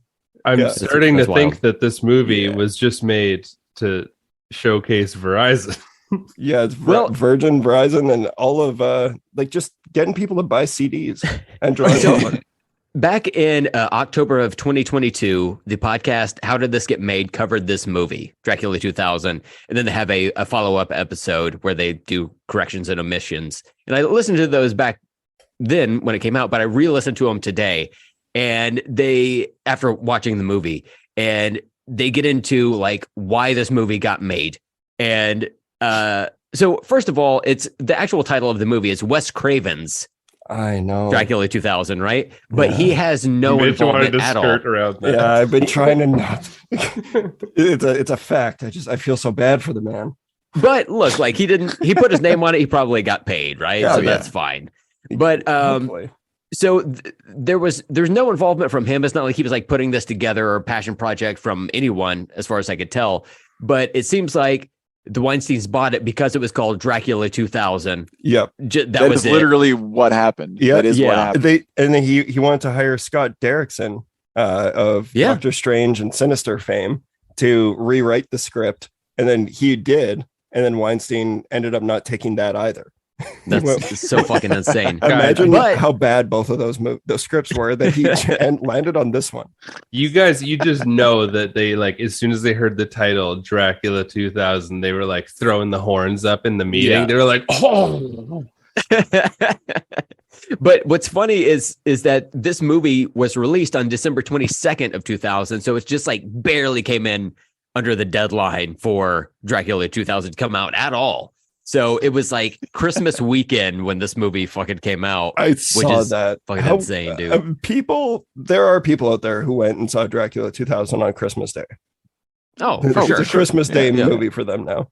That's wild. I do know though, like, so I think, you know, with enough the research that I did, I found out like Wes Craven's involvement absolutely had to have been because of Patrick Lussier, who has a very good reputation. I know a lot of people who say he's a really great guy, and he's definitely talented, but he was the editor on Wes Craven's New Nightmare, Vampire in Brooklyn, Curse, Red Eye, and the first 3 Scream movies. He edited all of those movies. Okay. Like he's a very gifted editor. He also edited Mimic, which is a favorite of Buzi's. Yeah. He edited Halloween H2O and Jessica Alba's The Eye remake and Apollo 18. And the Madman also co-wrote Terminator Genesis. What the? He just has a lot of time to do shit. I actually preferred Terminator Sega CD, but that's just me. I got to be honest with you. I've never seen this movie before, so I watched it this weekend. I appreciate your honesty. I had a fucking blast watching this. This is just like the right kind of trash that I was like, okay, I have no investment in this at all. And so I just went with it. And it does get a bit like, it pokes fun at religion, which is kind of all I need, you know? I just want to trash religion all the time. But like, are we in like spoiler country? Dude, we are not going to worry about spoiling Dracula. Okay. The fact that Dracula is Judas Iscariot is hilarious to me. I fucking love it. And then they mention it's like, oh, because he got paid in silver and something else. Like he just doesn't like Christians. Yeah. The fucking audacity of this movie to like recreate so much biblical shit. Like it doesn't offend me in any way. It's just like, oh, they're fucking doing that. I love like, it. Yeah. When it was getting to the end, you know, they were going to like reveal something. And I was like, what? We were both kind of like, and then my wife goes, oh my God, is it going to be Jesus? And I was like, oh, I wish it were. That would be amazing. Oh God, I wish it were going to be Jesus. You made your wife watch this with you? Yeah. What did she think of it? She thought it was stupid. I mean, that's the right opinion. We also watched Queen of the Damned, and I want to get to it. So yeah, I think we got a lot we for sure have a lot to chat about. But I'm first of all happy to hear you guys both had fun watching this movie, though. Yeah. Well, I watched Queen of the Damned first, and so this following, not to spoil, but having this follow up to Queen of the Damned, which no thank you.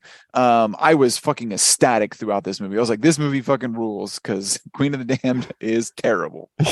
But yeah, I think they're both really bad, but they're entertaining good, in their own. Yes. Yeah, like they're entertaining in their own ways. Like I can, you know, I will eventually attempt to defend Queen of the Damned today, but I will try. But Dracula 2000, it really is just like, it's so schlocky and so over the top that like that it is without a doubt more entertaining. That's why I loved it. It's got that Jason versus Freddy vibe, like where it's just stupid but so much fun. I can't believe that this like had a huge budget and a big like. I haven't seen this movie till this year, but I remember like the buzz for it, even as like a little kid, like it had like some sort of name value to it, and I don't know why. But yeah, just watching it, it was odd as fuck. And I have to say, I don't know if maybe this was just a me thing. It took me probably 25 minutes to figure out that the main guy was Gerard Butler. Yeah. Because the whole time I was looking at him, like, okay, he looks familiar, and I don't know if they were just showing like sides, like But yeah, when I found this, like, oh, that's yeah. So I never thought I'd see Gerard Butler get hung and crucified at the same time. Mm-hmm. Yeah. And listen to what is it, Monster Magnet, that he stops on the street? He stops and watches. Yeah. In Canada it's North America it's Monster Magnet, and then in I think it's Japan they had One Step Closer. It was the video for Linkin Park's One Step Closer, which the film ends. They're way ahead of their time. Well, the film ends with One Step Closer, which is also a certified bop. But like that alone, I take Linkin Park over Monster Magnet any day. But it's the shameless promotion. That's a point of contention between Ross and I. Monster Magnet. Monster Magnet is like one of my new favorite bands. Like I just rediscovered them last year, and I absolutely fucking love Monster Magnet. I hate to admit that, like, I know a couple of them, but like when they were playing Heads Explode, I was like, God, I know all the words to this. Hell yeah, dude. Hell yeah. Like, here's the thing though. Like, I'm gonna run through this cast here. Gerard Butler is Dracula. Mm-hmm. Christopher Plummer is Van Helsing. Like a fucking A-list amazing actor. Jennifer Esposito, Omar Epps, who was huge at this time.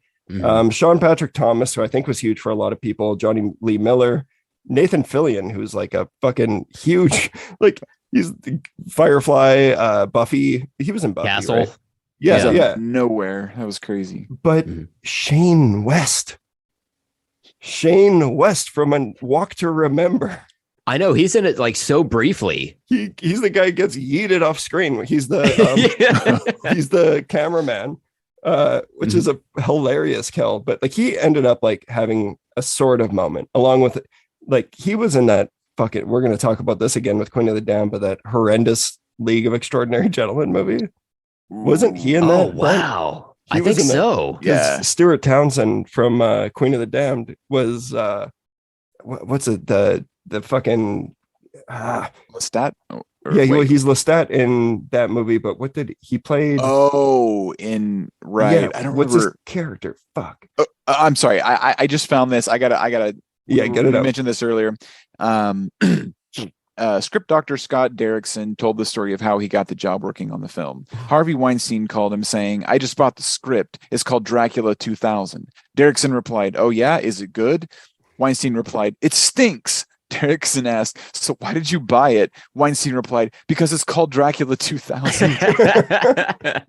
This just reinforces the like, bruh, it's fucking called Dracula 2000. Exactly.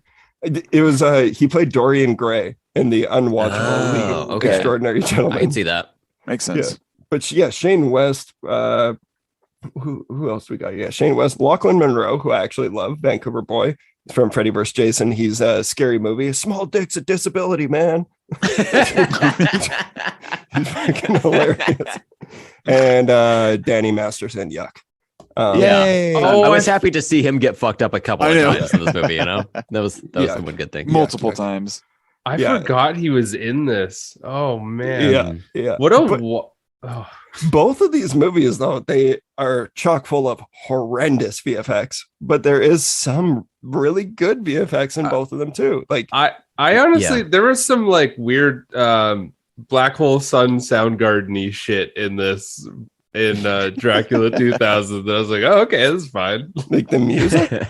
No. Like, have you seen the music video? Oh yeah, it's been years, but you guys know what I'm talking about? Where it's like a Jesus thing, and he's like in the background getting crucified. It's a Soundgarden video. Oh god, yeah, I'm gonna have to pull that up afterwards. I'm talking about like there's like he has the eyeball, which is what gets him into the safe. And the eyeball transitions into the door of the safe, and I'm like, that was cool. Was actually pretty groundbreaking. I liked it. Yeah, there was some cool shit. Like like you said, like there was some VFX that were like god awful. Looked like somebody did them in 5 minutes in Photoshop.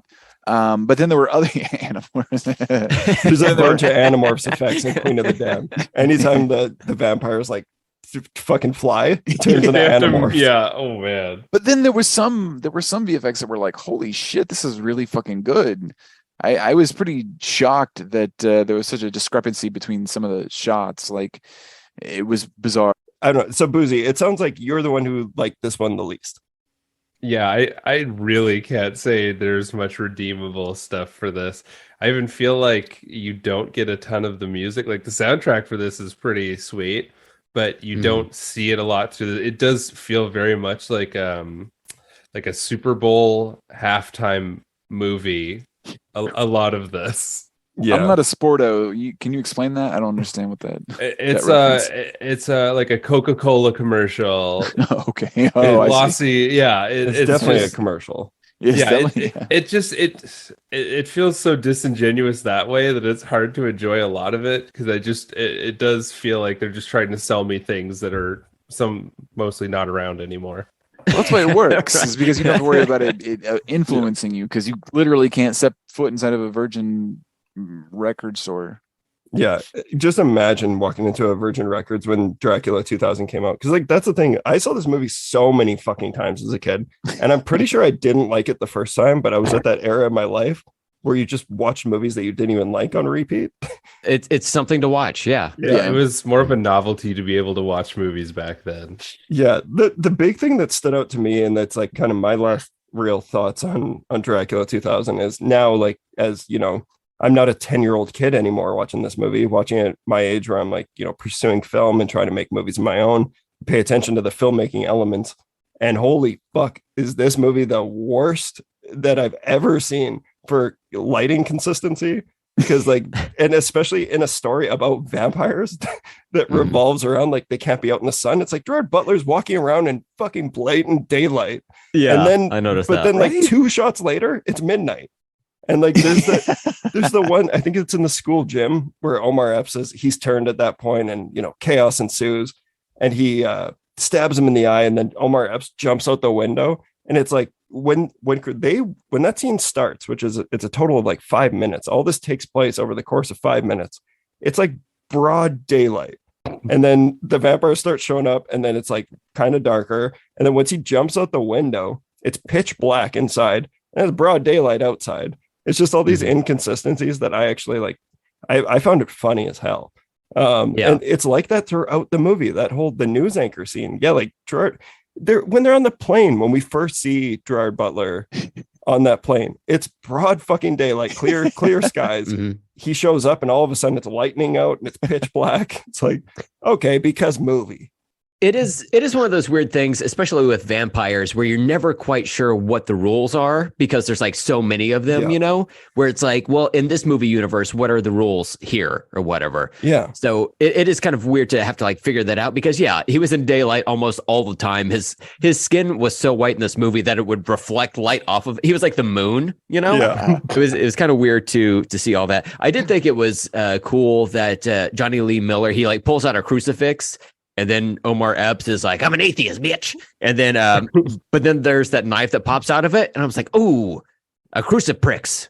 And he like stabs him on the eyeball with it, you know? Does he say Jesus still loves you or something? Probably. He says something. He does say never fuck with an antiques dealer. Yeah. Oh, yeah. Unreal. I was like, writing that down. They were really batting hard for like trying to throw in as many like one-liner-esque things as possible. Yeah. Everyone always had something cool to say. I also thought it was funny that anytime anybody got turned after, they were just like, they weren't even versions of themselves anymore. They were in their Joker era. Yeah. Yeah, they went sicko mode. They did. It's I guess like a lot of new metal, do you think this movie should be left in the past? I mean, I think it sounds like we all had quite a bit of fun watching this one.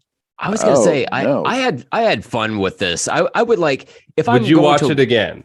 Yeah, 100%. I certainly would because if I'm gonna watch the aforementioned Freddy versus Jason, this is like a nice like preamble to it because it's like it's light, it's fun. You got some new metal, but then you know it's not the big event. It's not while we're all here. Yeah, you know that's. Freddy is fire. Jason is water. What can we do with that? You know that's what we're here for. That's gonna answer that very important question. So no, I totally agree. And what I will say is I watched Dracula 2000, then I watched I watched Queen of the Damned, and then I watched Dracula 2000, Mm. and then I accidentally watched Queen of the Damned again. So Are That's you okay? exactly what I did. Yeah. It wasn't an accident. It was because I literally forgot what the fuck happened in Queen of the Damned. Like I literally last night, so my wife and I watched Queen of the Damned, and then I woke up this morning and put Dracula 2000 on. My wife comes in, we watch Dracula 2000. Then I was like, fuck, I do not remember what happens in Queen of the Damned. Like it is gone from my brain, especially because watching like two vampire movies where like music is kind of like involved, you know? yeah, And there's one like of these movies does the music way better. Mhm. Listener, it's up to you to decide. Quickly though, please apologize to your wife from us. Yeah, sorry. She was fine with it. She enjoyed it. Good. I submit her to way worse than this. Yeah.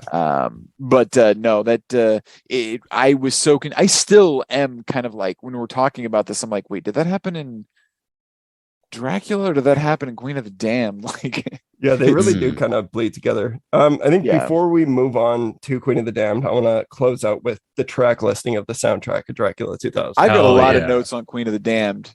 Yeah, that's why I have way more to chat about with Queen of the Damned. Oh wait, no, I'm sorry.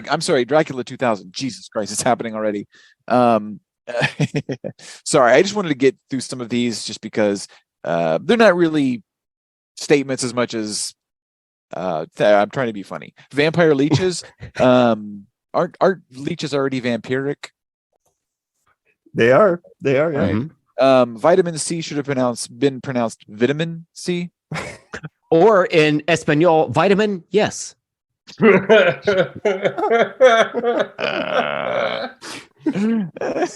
one. Omar Epps, Vitamin Mike S. Epps. Do you think that their mom, whenever they did a good job, do you think their mom was like, good Epps? No, although that doesn't work. Moving on. Nathan Fillion and 7 of 9 both in this thing. It's Huh? say that again. We've got Captain Nathan Fillion from Firefly, and then also 7 of 9. From Star Trek. from Star Trek. Yeah, I'm not a Star Trek guy. Gary Ryan. Not a Trekkie. She was the news lady that got turned. Oh yeah. In that scene too, they showed that like their reflections don't appear on camera, and that's where you get to get a clear focus of that it's broad fucking daylight. He's being thrown around by. Yeah. But they were both like 90s sci-fi. I mean, I guess Firefly was Not a thing yet. 2000. Yeah. But, It became a big cultural roll with me phenomenon. here. And then Johnny Lee Miller,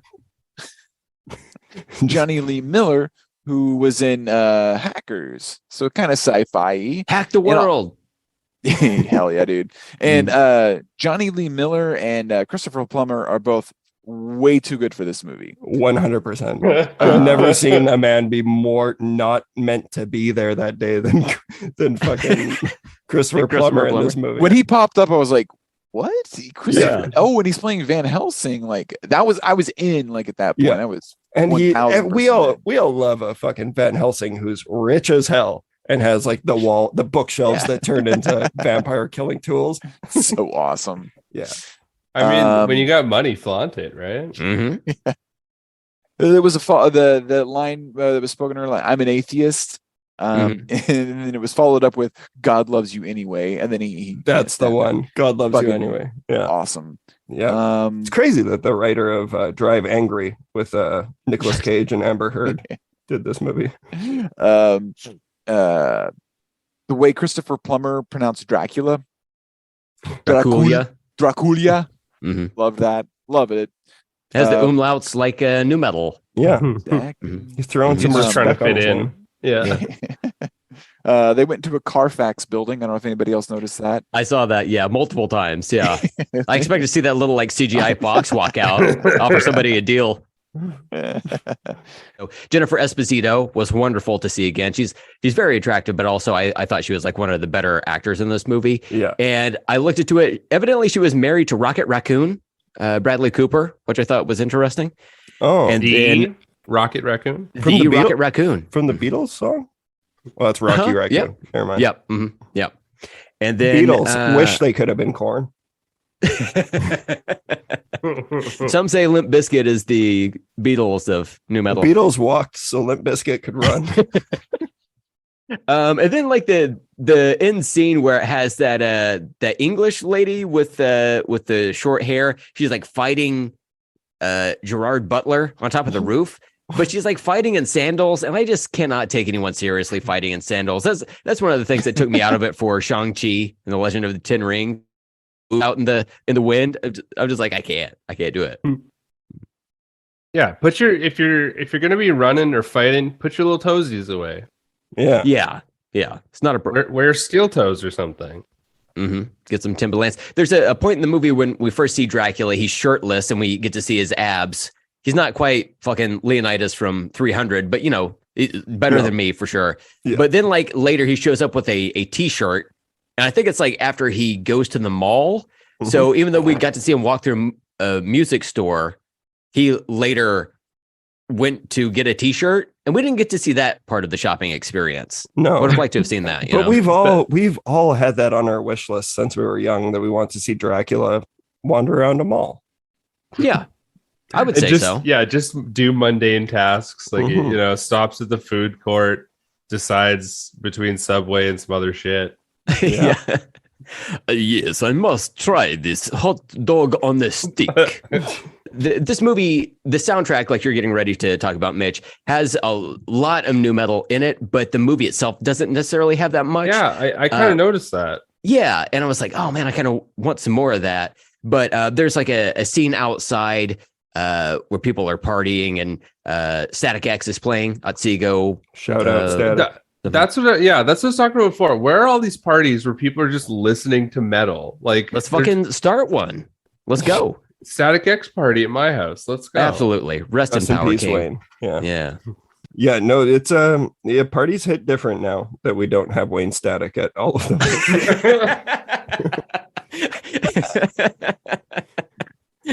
Not the same. It is not the same. Okay, you guys ready for this soundtrack? We got the track listing. It's 15 songs. It leads off with Power Man 5000, Ultra Mega, Disturbed, A Welcome Burden. So are already not as strong as what we're about to get to, but Slayer, Bloodline, not my metal. Is Slayer new metal? Is Slayer new metal? I like that one. They're posers. They have one album that's new metal. And I think Bloodline is somewhat new metal-esque. Yeah. For Slayer. Yeah, you guys did an episode on that one, didn't you? We did, yeah. Diabolus in Musica, starring Vitamin, yes. Vitamin Z. System of a Down, The Metro, Monster Magnet, Heads Explode, Godhead featuring Marilyn Manson, Break You Down. Boo, tomatoes. Linkin Park, One Step Closer. Nice. Pantera, Avoid the Light. Boo, Pantera. Static X, Otsego, Undead. Head PE. Do you guys remember Head? Oh, I sure do.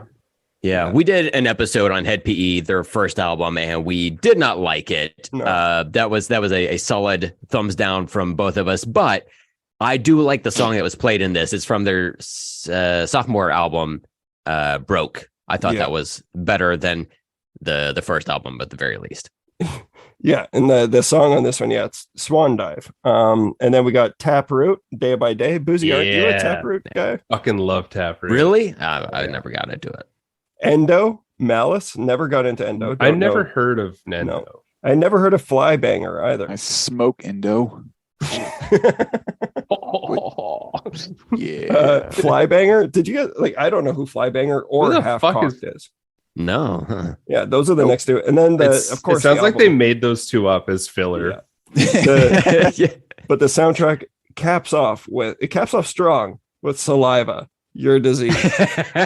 I swear that I was picturing in my brain that was going to be the end song from the movie. Like it cuts to like filmed footage and then goes to credits on. You know, but no, it never quite got there. But we did get one step closer as the end credits. I was gonna say, in terms of where Linkin Park was at this time, were they already like popping off like crazy, this or do you think just this as it was happening? Yeah, like do you think this probably helped them gain traction? Absolutely. People are like leaving the theater and they're stopping, and they're like, "I wish I had a phone and a device where you could hold it up called Shazam, and you could just." Yep. No, everyone jumped on the Linkin Park train after this, and how could you not? Hybrid Theory. Yeah, Hybrid Theory got a whole bunch of Gundam Wing videos.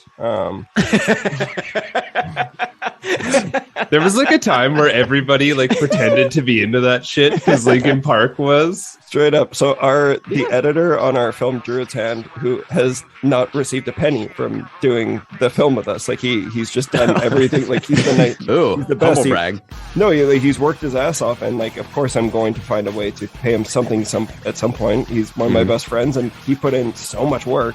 But I asked him, I was like, if you could get something that isn't money, what would you want? He instantly said, Linkin Park Hybrid Gundam Wing. Wow. Okay. And make it happen, Captain. Oh my God. Those are fucking expensive now. Like they're like $500 minimum to find one of those Linkin Park Gundam Wings.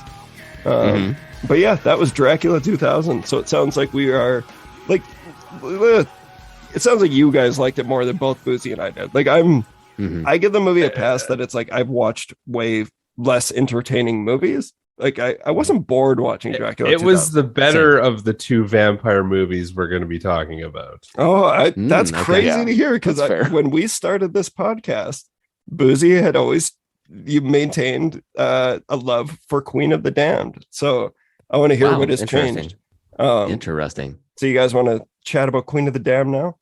Yeah. One final thing I'll say about Dracula 2000 that I was surprised by, because I didn't watch trailers or read descriptions about what the movies were about. I just kind of went into them, but I was delighted to see that a heist was involved in Dracula 2000, and it was not planned well at all. It was just, there's no research went into that heist at any point. It's one of the sloppier on-screen heists. Absolutely. Yeah. Like there is. I also love that they don't address the fact that they carried a fucking coffin just out down the side of a mountain or some shit. Like they're just like, yeah, it's in the plane now.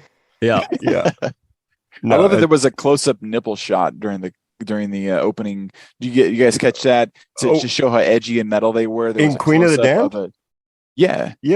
So we're moved on to Yeah, no. Shit, are we not moved on? Brent was just talking about the I assumed we were poorly planned heist. Shit! So did I miss a nipple heist? That happened. No, but you will have your shot here, because my God, does this movie have an opening? It's a fear that turns to horror. The irresistible vampire Lestat. A presence so powerful, it has awakened an ancient evil.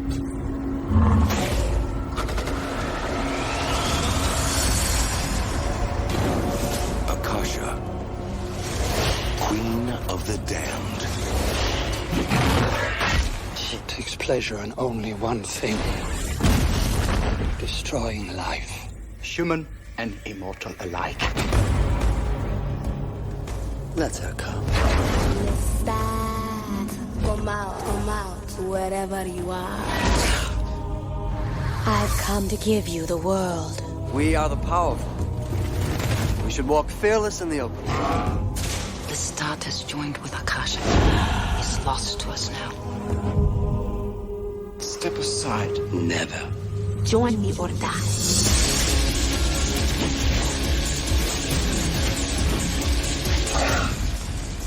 All she wants is hell on earth. We must fight Akasha.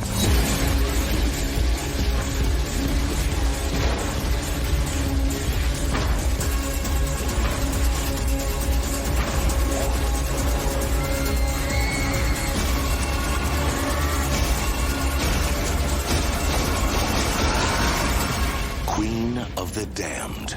Come out, wherever you are. Queen of the Damned came out in 2002.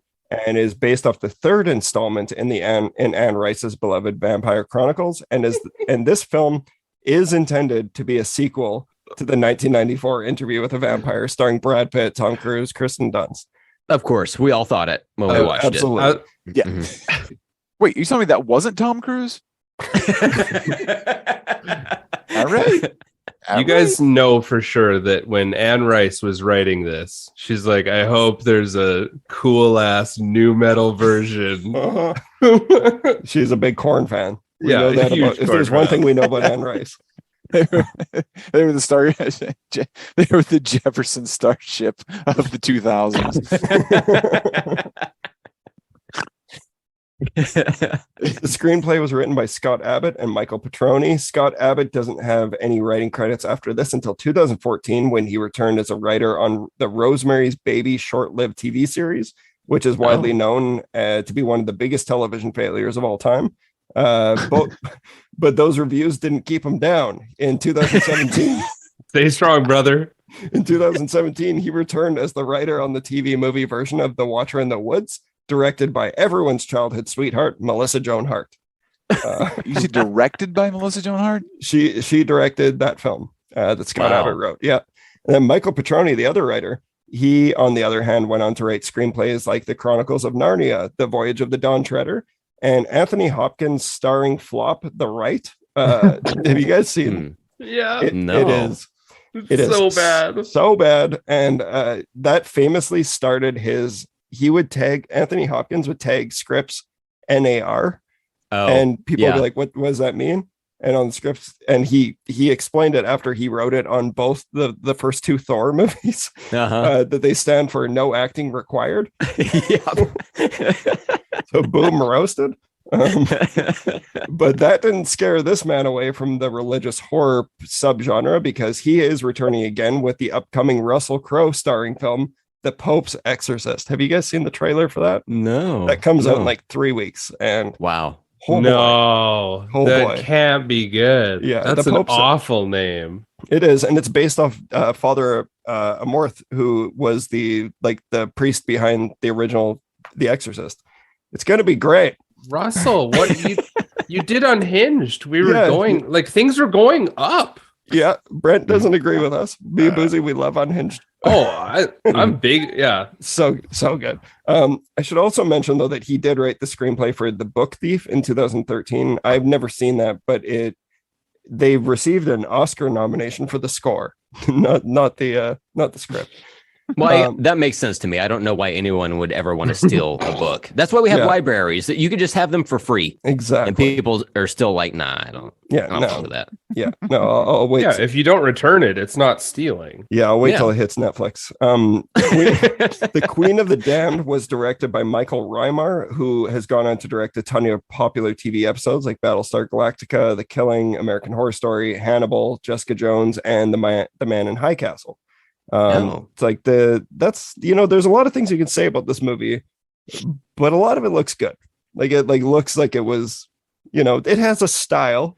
It definitely, I will give it that. It definitely has its, you're watching Queen of the Damned. Yeah. It has some really good sets in it, like legitimately great, realistic looking sets. Totally. Yeah. And the film it gives you something to look at while the actors are on screen. The film stars Aaliyah, rest in peace. Does it star her? I know, yeah. But Aaliyah, she lived a short and tragic life. Obviously, she was a victim of R. Kelly at the young age of 15, and she died in a plane crash shortly after principal photography was completed on this movie. So, wow. Bummer. Even though we are very likely about to beat this movie to a pulp, I think it's important to acknowledge that Aaliyah is like the furthest thing from the problem in this movie. Oh, I don't know if you guys would 100%. agree, She's but the I feel best like part of it. She is, and for sure. You could tell she's having fun. A couple of things on this. So this movie came out on February 22nd of 2002. So beyond it being about vampires and involving nu metal, it also involves being released on the 22nd of its given month, just like Dracula 2000 did. So there's some nice cross contamination there. Yeah, that's and then Aaliyah died on August 25th of 2001, so well before this movie came out. So to her knowledge, this movie was going to be saved in the editing bay, and she didn't have to actually watch the movie because it's a little bit of a mess. Though I will say, when I was finished, because I watched Dracula 2000 first, and then I watched this at the end of Dracula 2000. Like I said, a little bit disappointed that there wasn't more nu metal involved. This one is a goddamn nu metal movie right away. It is loaded. It jumps right into it. Yeah. And well, I mean, Jonathan Davis did all the music for it. Yeah, let's talk about and was literally kind of a star in it. I mean, his vocals were. He has a cameo. Yeah. Well, he does have a cameo, yes. But I mean, he was singing that was all him. Lestat was Jonathan Davis, and it looked totally natural coming out of his body. Look, I couldn't. He's doing a really good. He's like that. It's so uncomfortable watching. That's the thing, though, is yes, we can make fun of. Actually, we've been doing pretty much nothing but praising Jonathan Davis on this one, but the guy's clearly gifted at what he does. He's got his own style, but even his voice is so unique that it looks weird coming out of his body. It doesn't. It shouldn't be coming out of any orifice. No. Yeah. That's that was one of the fucking. I remember even as a child watching this movie, I was like, that just doesn't look right. And I don't know. Do you guys like Stuart Townsend? I feel so like I never want to just beat the shit out of someone for it. It's hard making movies, and it's hard being given this task to play that role. And I think Stuart Townsend tried his best, but all I can see when I watch this movie, and him in particular, is Butters going through his goth phase in South Park. Am I alone on this one? What are your guys' takes on Stuart Townsend in this movie? I don't remember ever seeing this fella before, so this was new to me. But Ross and I went to go see, along with our friend Adam, we went to go see that League of Extraordinary Gentlemen movie, weekend of release in theaters. So evidently I have seen him, but he just looks like a random white guy to me. Yeah, he's Dorian Gray in the League of Extraordinary. They were just going for somebody who looks vaguely like Gavin Rossdale. Yeah, that was their criteria for it. And yeah, I get that they're trying this whole thing is about vampires are sexy and we're sexy. Let's be sexy. I just feel like he doesn't naturally ooze it. It just feels awkward. Comes off like a parody. It's it does. He looks like he has no charisma, even though it took me forever until the very end of the movie is when I realized that the main actress, not Aaliyah, but the one from Mighty Marguerite Ducks. Moreau, which I don't want to be a toxic man, but hobo. when I saw her, I was like, oh my god, that I had such a crush on her in the Mighty Ducks movies, and then I saw her in this. I had no idea she was in this. Yeah. I was like, oh my god, is she from the Mighty Ducks? Yeah. And I was shocked. And also, kind of personally offended that she had the hots for Lestat, whom my phone auto-corrected to Lester. So that's how I will be addressing Lestat from this point forward. Yeah. Buzi, I think you were really onto something, though, with the Gavin Rossdale thing. It's that would have been... Can you imagine if they would have just got Gavin Rossdale in this role and got him to do the music? I know that Bush wasn't as popular as Korn at this very given moment, but the guy, and he can drop lines like "Hellfire, I was born of this." Yeah, no, totally, and he's great in Constantine. He is. I love Constantine. Well, Gavin Rossdale, he had a song for American Werewolf in Paris. Yeah. Mouth. It was that Mouth remix. There could have been a little bit of something there. Yeah. The Marguerite Moreau, highly recommend. Wet Hot American Summer. Oh yeah. The movie plus the 2 subsequent TV shows. She's in all of them. She's so fucking funny. The first movie and then the first TV show are goddamn some of the funniest shits I've ever seen in my entire life. I've seen some funny shits. Yeah, that's I've never seen any of the Wet Hot American Summer stuff. And I know I've been told this week I was told that I should be watching it. Holy shit, it's so fucking funny. So fucking funny. What was it? Vampire Freaks? Was that the website that you were always on, Buzi? Oh, I loved vampirefreaks.com. Was Yeah, it I'd never even heard of this. well, come on, guys. Don't act like you haven't heard of this place. No, I haven't. I mean, we're much older than you. We're both pushing 60. Well, so this was you after go our time, perhaps. You'd go on there and then you'd go to like fear.com and it would be scary and Just then goth people. yeah, and then it would probably be your bedtime, so you weren't allowed on the computer, the family computer anymore. Remember when everyone's computer was in the living room? Yes. And then that's where you were Gross. downloading man. Last Resort on LimeWire. Oh man, I got yelled at every time. I try and like hide the fact that I had LimeWire open. It's like, Yeah. are you giving the computer AIDS again? Yeah, I remember trying to hide a boner in the living room from my parents because I was looking at porn. Oh my Tried to God, just man, look up you're pictures brave. of Yeah, Tia you're- Carrera. Yeah. Wait, were they in the house? Like, were you like doing a Mission Impossible kind of situation, or did they guys. come home? Oh, like we have like a pretty like our house is like it's like a mid-century house. It's like super long. So like the living room is at like one end. Right. So and you can like You had see like lots down of the- jerk off time. Yes, you've got like Right. you can see someone coming. Yeah. Not me. Yeah, you can. And they were probably distracted by everything. Everybody Loves Raymond in the other room. Yeah. Be watching Probably. that while you're downloading the Alien Ant Farm Smooth Criminal video. Just No, they're watching watching like Home Improvement or something. Yeah. Remember, we're older than you. Home Improvement. I jerked off in the SUV with my entire family. They were watching. They were into it. I wanted to know more, but it was like, oh, okay, so everybody was in on it, and that's perfectly fine. That's no question. It was never a question of do you want to play Ookie Cookie? It was more like how ookie will the cookie be? Oh Like my you had to pick it God. up with a spatula at a certain point. It was No, disgusting. like in my defense, I was like 13 years old, and we had like a Suburban, and it was like 3-seater. So There's like, my lots of parents were in the space, front yeah. seat. My brother and sister were in the middle, and I was in the back seat because I was like tall. So I was like, I get the back seat. Had a blanket and just pretended I was like, oh, I'm gonna read my book under this blanket. Jerked off. Thank you for your bravery, King. You're welcome. It was hey, when you're Wow, 13 years he old, you is gotta reading jerk that off. book fast. It's a real page turner, Mom. Oh my God, Exciting, I'm real out of quick. breath. You remember that part in Dracula 2000 where Johnny Lee Miller furiously opens a book at the vampire and it throws pages at him?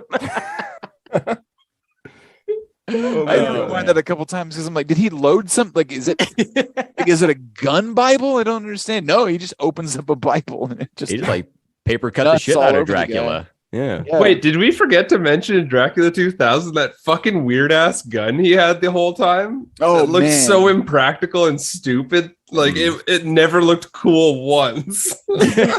fucking awesome guy. Yeah, it's cinema, baby. And speaking of cinema, Warner Brothers, they were in their final year of having the rights to like the Anne Rice trilogy. So they just needed to Oh. rush something out really fucking quick. So that's why they rushed this thing into production and immediately hired writers just to fast track the movie. And every second of the torturous process is reflected in this finished product. Like you can just That adds tell up. it is so fucking half baked. And like yeah. that's like the big thing that you can feel throughout the whole thing. Is like it's like, whoa, what's hot right now? What are the kids liking? And you just hear Korn fucking God, some great Jonathan Davis's songs on here. But Oh, like for real. some of them are like this is That just Control song? Yes. Song Yeah. fucking rules. That's- I like unironically have that on like I have every year I start like this was songs I was digging in 20 whatever, so I can go back through the years and be like, oh yeah, whatever. Mhm. So this year I put that Control on my Spotify playlist. Yeah. Nice. It's It's so a good. banger.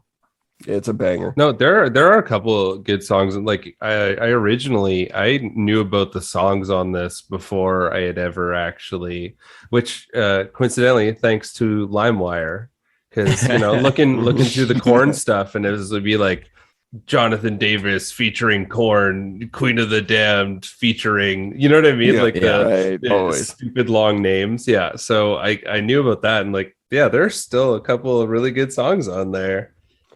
Yeah, no, there definitely are, and I do think it's funny how like there's a couple songs that were written by Jonathan Davis, but then they were eventually performed by like David Draymond of Disturbed and Chester Bennington and Wayne Static.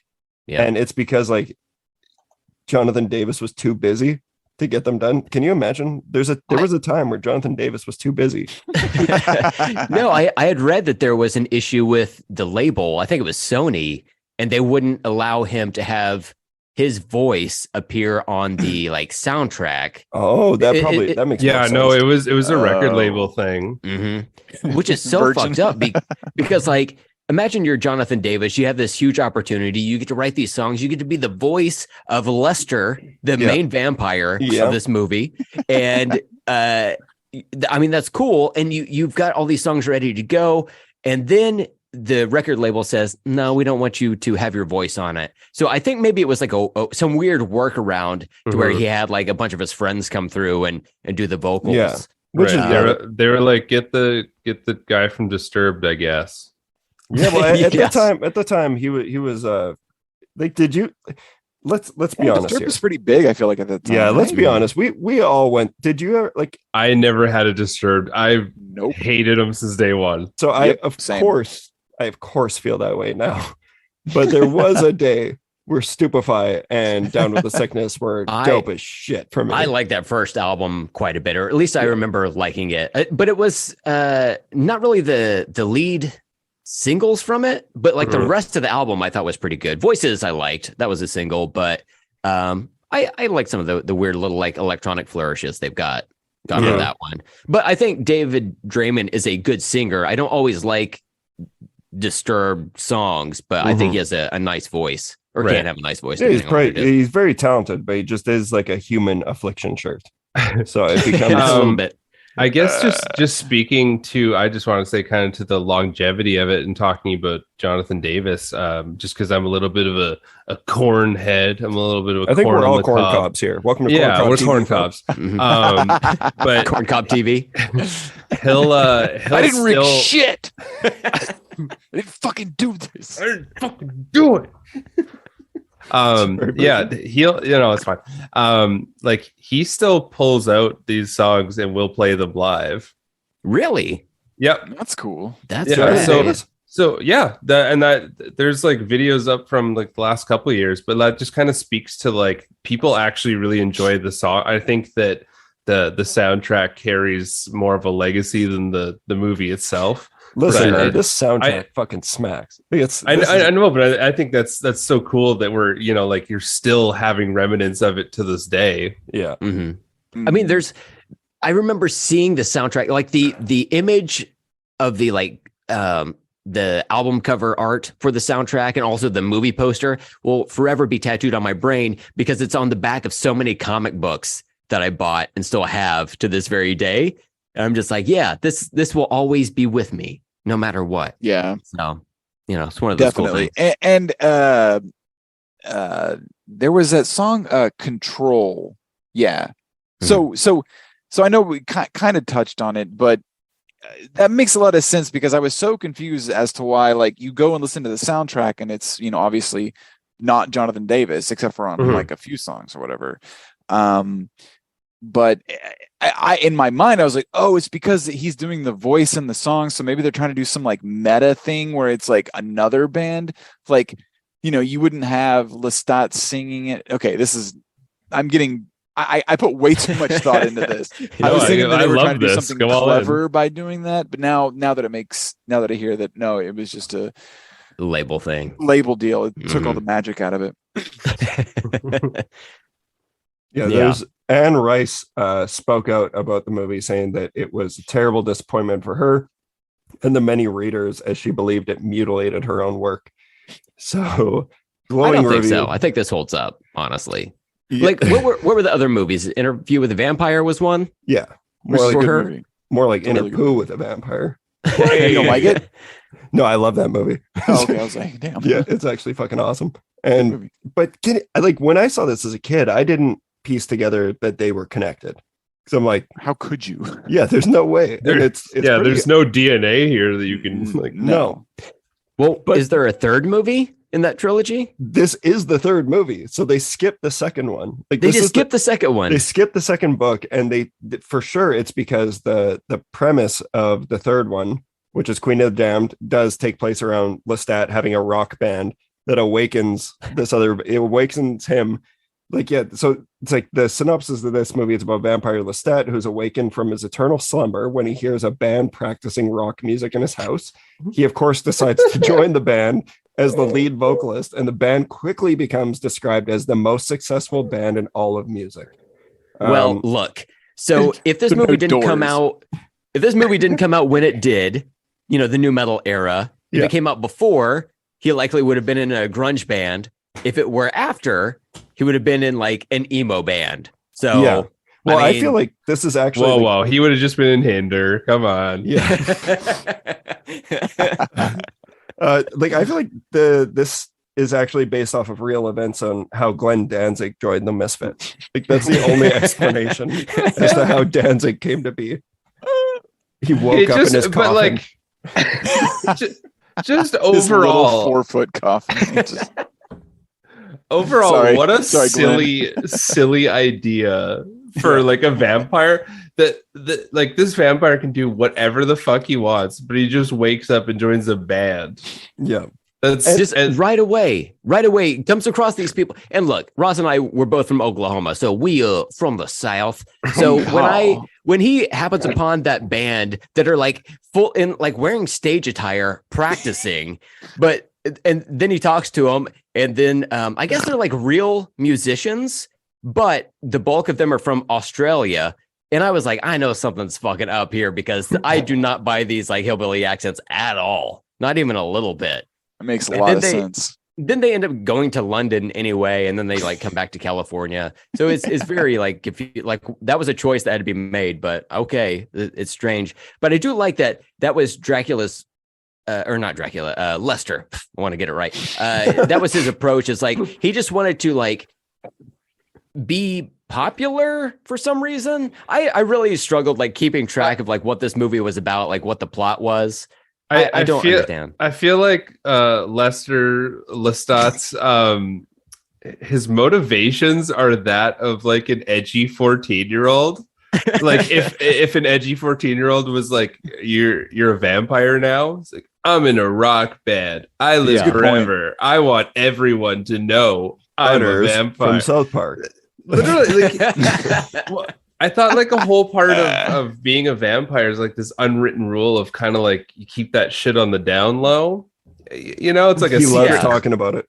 Yeah, it's a secret club. Yeah. And this guy's out on his like Hitler TV holding press conferences. Yeah. But like looking at a specific person in the audience. It was like nobody said anything. Yeah. Okay. All right. Anyways, here's me climbing a wall. Yeah. He's like, he's done his press conference and he's like, bring me women. Yeah. Yeah, this movie's horrible. Very 14-year-old energy. It is. It's big time. But you can't deny the absolute bop that is Papa Roach's Dead Cells. Oh my God. But just that great moment. Yeah, I liked about half of that first album. I do have to admit. Oh yeah. Like I haven't listened to it since I was 10. Like I only listen to real music now, like Limp Bizkit. But but like I love that first Papa Roach album. But yeah, like the Animorphs effects that are throughout this movie is just incredible. Like when they basically recreate Woodstock, and then they're all jumping up on the stage, and like we had already mentioned how Aaliyah is like, she comes in 50 minutes into this fucking movie. Yes, I noted that. Yeah, it was so weird. Like I genuinely thought she was like the only person I knew that was in the movie, and she's front and center on the poster, the soundtrack, all of it. And she doesn't come in until 50 minutes in. I'm like, am I watching the right movie? It was weird, but this is classic, like low budget horror tactics where they get somebody in for like 3 minutes and they put them right on the front of the cover. Yeah, that's all this was, just on a big budget. And she does steal the show. Oh my God. I think she has a bit of help when she's making out with Lester in a hot tub full of blood to Deftones. That did it for me. And then it cuts to like some shitty ass montage. Of, like, yeah. It was terrible. I was like, I am into this right here. And then it cuts, and I'm like, well, fuck off, movie. Best of course, part the best thing movie you're right there. doing, you just like, She really she really does chew this thing up. Like like every moment that she's on screen, she's committed walking, in a whole doing that different way. slinky. Yeah, it's like it's too bad that we couldn't get her in. She was really, she was really bringing like way better and more professional energy to this than everybody else. Yeah, you could tell that you could tell she was having fun doing it. Yeah, 100%. Yeah, she brought some bravado to the performance. I think I felt like she like walked with some like regality and whatnot. I do wonder because like anytime an actor has vampire teeth in their mouth that are like visible, it fucks up like how they speak, you know? So oftentimes I've noticed that they have to go back and dub in new audio. They have to ADR it. And hers wasn't the case for her. So I'm wondering if maybe she like died before they could do that. Do you not know this? No. So she did die, and she obviously, spoiler alert. Oh my God. Thank you. I don't know how to tell you this, Brent.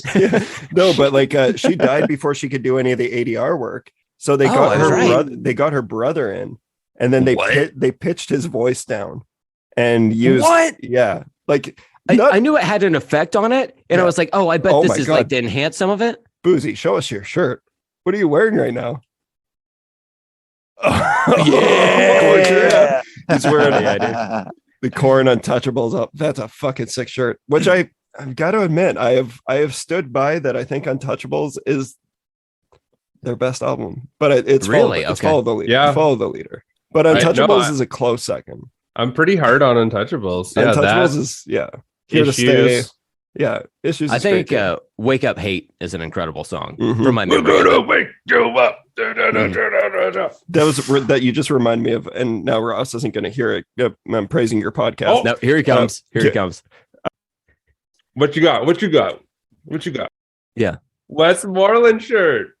That's a fucking sick shirt. This is amazing. Thanks, man. See, I don't have anything like that, you guys, because I'm an adult. But I've just got my Camp Crystal Light shirt on. Oh hell yeah, yeah, nice. You get thirsty. And did you guys know that Stuart Townsend was originally cast as Aragorn in Lord of the Rings? What? No, what? He was gonna be Aragorn, and they shot 4 days with him, and then ended up recasting Viggo Mortensen. Wow, he got Marty McFly.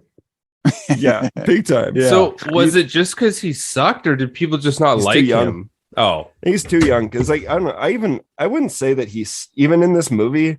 He just wasn't given anything to work with. Like the dialogue was rough. Like I don't know. Like Aaliyah, she could get away with it because she didn't have a lot of dialogue. It was so much physical acting. Yeah, I feel like that's why I have an easier time praising her. Like in this movie, like she did everything she could with the material she was given.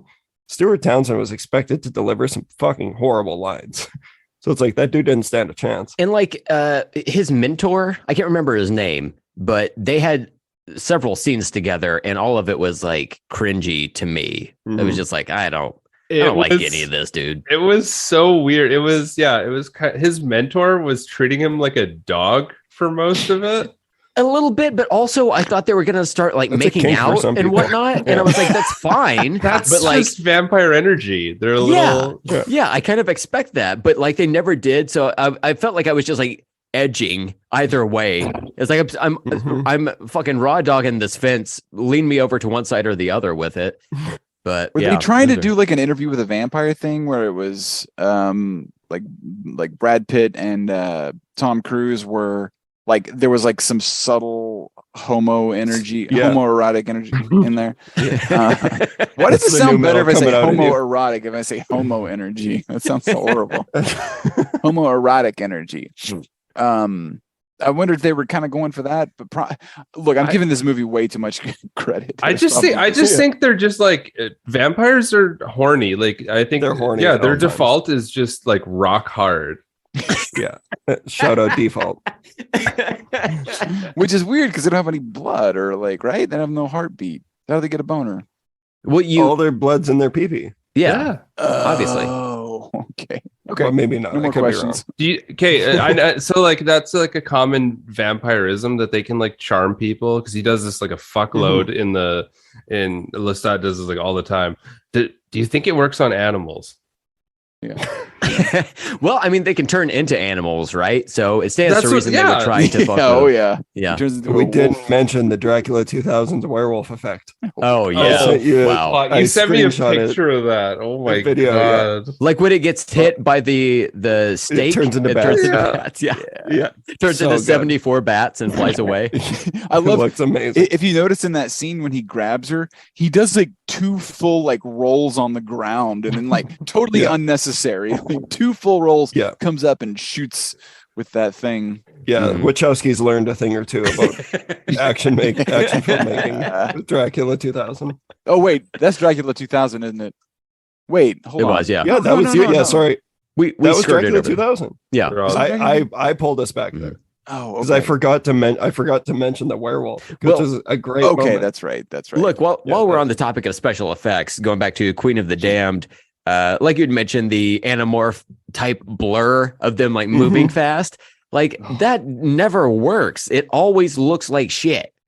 Yeah, 100% they still of did the it. I time. watched Twilight recently, and they do it in Twilight, Oh my which God. wasn't that long ago. No, right? Yeah. Yeah, it's. I guess. Oh, fuck. I guess it was long. That was like 15 years ago. So, Jesus. Buzi, you and Mitch would know this better since you're both in the film industry. So, when you decide to make a vampire movie, do you have like a vampire movie starter kit, and that weird, shitty blur effect is like one of the first things you can load up on your PC?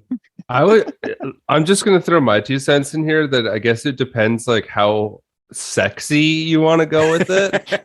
Because they're, like it let the right one in, like isn't very sexy. Oh, I hope not. It's about 9-year-olds. But that's what I'm saying. He said We're not talking very about sexy, vampire which movies. implies that there's some sexiness. It's just not very sexy. I feel like there is something about the vampire subgenre, though, that people want to try and reinvent the wheel at all times, and it almost never works out. Like even a movie that I love is 30 Days of Night, which is the vampire movie. But even that has some like he was messing with like some like fucking speeding everything up, so it didn't have the Animorphs effect, but it also was so unnatural. So I don't know, like it's a tough one to crack. That's why I'm like Let the Right One In, and then there's another one, My Heart Can't Beat Unless You Tell It To. I like those more like human vampire movies. But That's the name this of is a such movie. a- My Heart Can't Beat Unless You Tell It To. yeah, I know it sounds like a Fall Out Boy title, but it's a great movie. It's like every metalcore Yeah, title. I mean, it is, sounds like, yeah. interesting. It's good, great, man. yeah. It's on Shudder too if you have it. But Oh, sweet. we became buddies with the director. He's been on the show and everything, and it was because I loved the fucking movie. And I talked about I rated on Letterboxd and said, don't let it scare you away that this sounds like a Fall Out Boy title. Yeah. And then the director saw that and laughed and sent me a message. But Wow, that's yeah, cool. it's a great movie though. It's There's very no Spider One, but it's cool. True. Yeah, I don't know, but like Oh wow. vampires are a tough one to crack. Okay, let's all just agree that Deftones and Aaliyah is That works for us. probably the best. Yeah, I think that probably defined, like if someone was like give a personality trait, like I'd just be like, what formed your interests? It would just be that. Aaliyah and Deftones. Yeah. That scene specifically. Yeah, that's just Yeah. that's like the peak of horniness right there. God, her look. I'm not trying to get weird, but her belly, her midsection. She was a very athletic person. Yes, like she on was. like because she was having a that was a part of her like performance. Like she was so talented, Mhm. so always like back in the day when people would put on performances and be like athletes on stage. Yeah. That's why you like see like the way that she's moving. It's so cringy because it's like, the only explanation is that vampires are charming you, but it's like it looks so goofy. Like, just imagine someone walking up to you like how Aaliyah does. I was just like, thinking, what the fuck is wrong with you? imagine being Mitch, like you think it would be weird for the like you being walked up to. Imagine everyone, like if you did that in an open area so everyone else is watching that happen, because you can't like group seduce everybody. So you're just watching this guy dance up individually to people, and then they're into it after. Yeah, it's just straight someone on bath salts. That's how conga lines are started. That's You know, it is kind of weird to watch in this movie when she does that dance, but it is light years better than Cara Delevingne's dance in the bad Suicide Squad movie. Oh God, I forgot about that. Yeah, hashtag never forget. That's what we use it for now. That's what the hashtag's for now. You guys took it over? Mm-hmm. Yeah. For Suicide Squad? We got over 9/11, so we moved on to the Suicide Squad. No, Yeah. So what a picture. I liked Static X was in both movies. Like it's actually in the movie itself proper. Yeah. So shout out to Wayne Static. And then there's a scene when Lester and his pappy are like out on the beach, like walking around talking about vampire shit. And then they come across this like little campfire of people playing the violin and whatnot. I was like, God damn. Even the violin sounds like nu metal. There's something about it where I'm just like, it's like distorted and like kind of bendy. I kind of like that. This okay. Fucking rock. Yes. You know? Make violin nu metal again. Mm-hmm. That scene was just so over the top because it came down to, he's like, don't go over there and play really fucking wild. And he's like, I'm going to go over there and play really fucking wild. And then I'm going to fieldy the shit out of this violin. Yeah. Like, if you go over there and fiddle, I'm going to kill everybody. He's like, I got to fiddle though. Yeah. Yeah. This soundtrack in this thing is nuts. You guys want me to run through the soundtrack? Yeah. We got Wayne Static leading off with Not Meant for Me. David Draymond does Forsaken, which we have Forsaken with Jonathan Davis in the movie, though. Right. Do we not? Yeah. Is that the song? Yeah. I just remember he goes, I am not forsaken. Yeah. We have Forsaken at home. The Forsaken at home. Yeah. I kind of like Jonathan Davis's versions of those songs more than the album ones. Absolutely.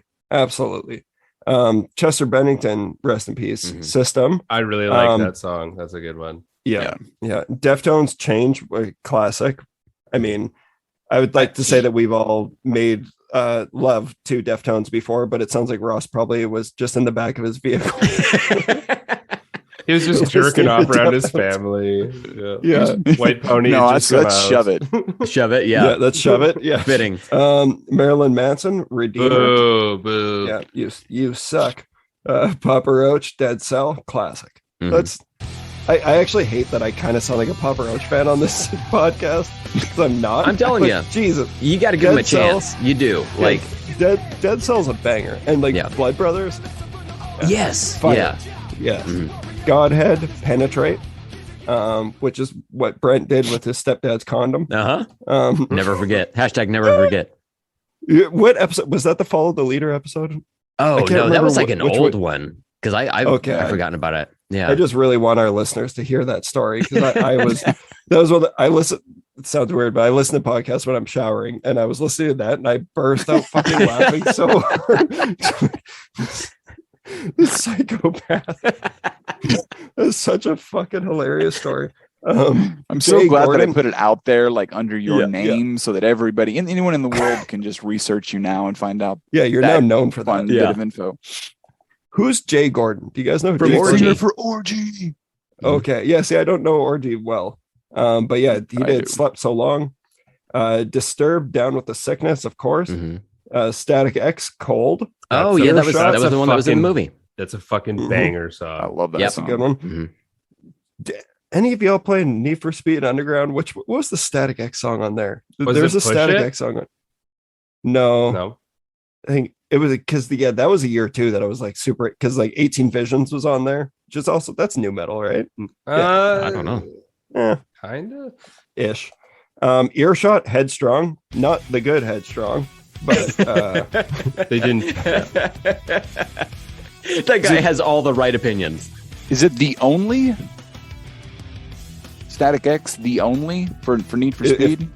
Yeah, probably. Oh, that was a fucking fire track. I remember I was really into that. But yeah, reversed shout out Trap sucks. Yeah. Dry Cell, Body Crumbles. I don't know these last couple bands. Tricky, Excess. Hell yeah. And that's Tricky. A good one for you guys. Tricky fucking rules. This song is mid or whatever the kids say, but tricky. Thumbs up. And the last song is Kidney Thieves, Before I'm Dead. That's the thing, is that this soundtrack, yes, it's good. But what makes Queen of the Damned have the leg up on Dracula 2000 is that there's just undeniably way more nu metal in the movie. Yeah, absolutely. Which is they cater exclusively to that. Yeah. I will say this is the most I've now seen Queen of the Damned probably I think 4 times. Wow. Yeah, no, that just happened when you were a kid and you had nothing to do and it was around. Mm-hmm. You'd watch it. This is the most I've liked it.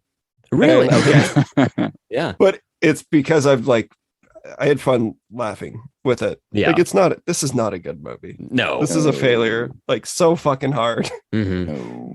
I mean, I found value in the what I saw on screen, between Margot, whatever her last name is. Kidder. Margot Kidder. She was in it. Aaliyah. That was good. And, like some of the it looked crisp. It looked like a nu metal video. It looked like it. Yeah. There we go. Like, you guys mentioned it before. It had nice set pieces. Yeah, sometimes. And I'm not trying to tell you how to run your show, but like a good episode would be talking about like favorite nu metal videos too, because like there are so many good videos. Like the Follow the Leader. There's Freak on a Leash video. Unreal. Anything with directed by Mick G, just hyper saturated. I have to Thumbs turn up. my the colors on my monitor down just to watch it. Yeah, that's when it got the life. They like drive a Corvette off a bridge. Or no, that's a Triple X song. No, they drive like a Ferrari or something. Yeah. Well, they give it to a homeless guy, and the homeless guy drives it off a bridge. Yeah, I don't. We don't see him abandon the Ferrari. So No, he's he probably supposedly dead. dies. That was the brake lines. his last wish was to get a Ferrari and then kill himself in it. Yeah. Fieldy needed another string, so he just ripped the brake cable out and just like gave it to homeless man. Have fun. Yeah, They're like, nu oh, the metal, song man. is called "Got the Life." I thought it was "Got Rid of the Life" because he's Take My Life. yeah. All right, you guys have any other thoughts on Queen of the Damned? I just realized, is this a 3-hour episode? Yep. Yeah. Geez. We're slinking our way toward that. Yeah. Sorry. No, I fucking knew we probably should have just jumped right into these movies, but That's all right. it's been a blast. So you guys have any more thoughts on Queen of the Some Damned? quick notes. I just thought that the voiceover narration was kind of like, Sexy. It was weird. Oh, It was weird yeah. that it was there, but I understood that it was based on the Anne Rice novel. I didn't realize it was a trilogy, but I was like, oh, okay, yeah, you're gonna bring that in from a literary work. So I was like, okay, I get that. It just seemed a little bit jarring. And then my last note is that this is just like a fucking nu metal as fuck movie. It made up for what was lacking in the first movie, and then itself lacks any acting. They left that substance. Yeah. So, but I wonder if there was a conversation with Aaliyah where they said, okay, you're going to be the star of this movie, wink. And then she's like, oh, okay, cool. And music's heavily involved. Yeah. She's like, okay, cool. What song am I going to be on? And then they were just like, oh. From what I understand, that she was supposed to do a song with Jonathan Davis, which would have been pretty fucking cool. Yeah. But then she died. Damn. Oh, man, that fucking sucks.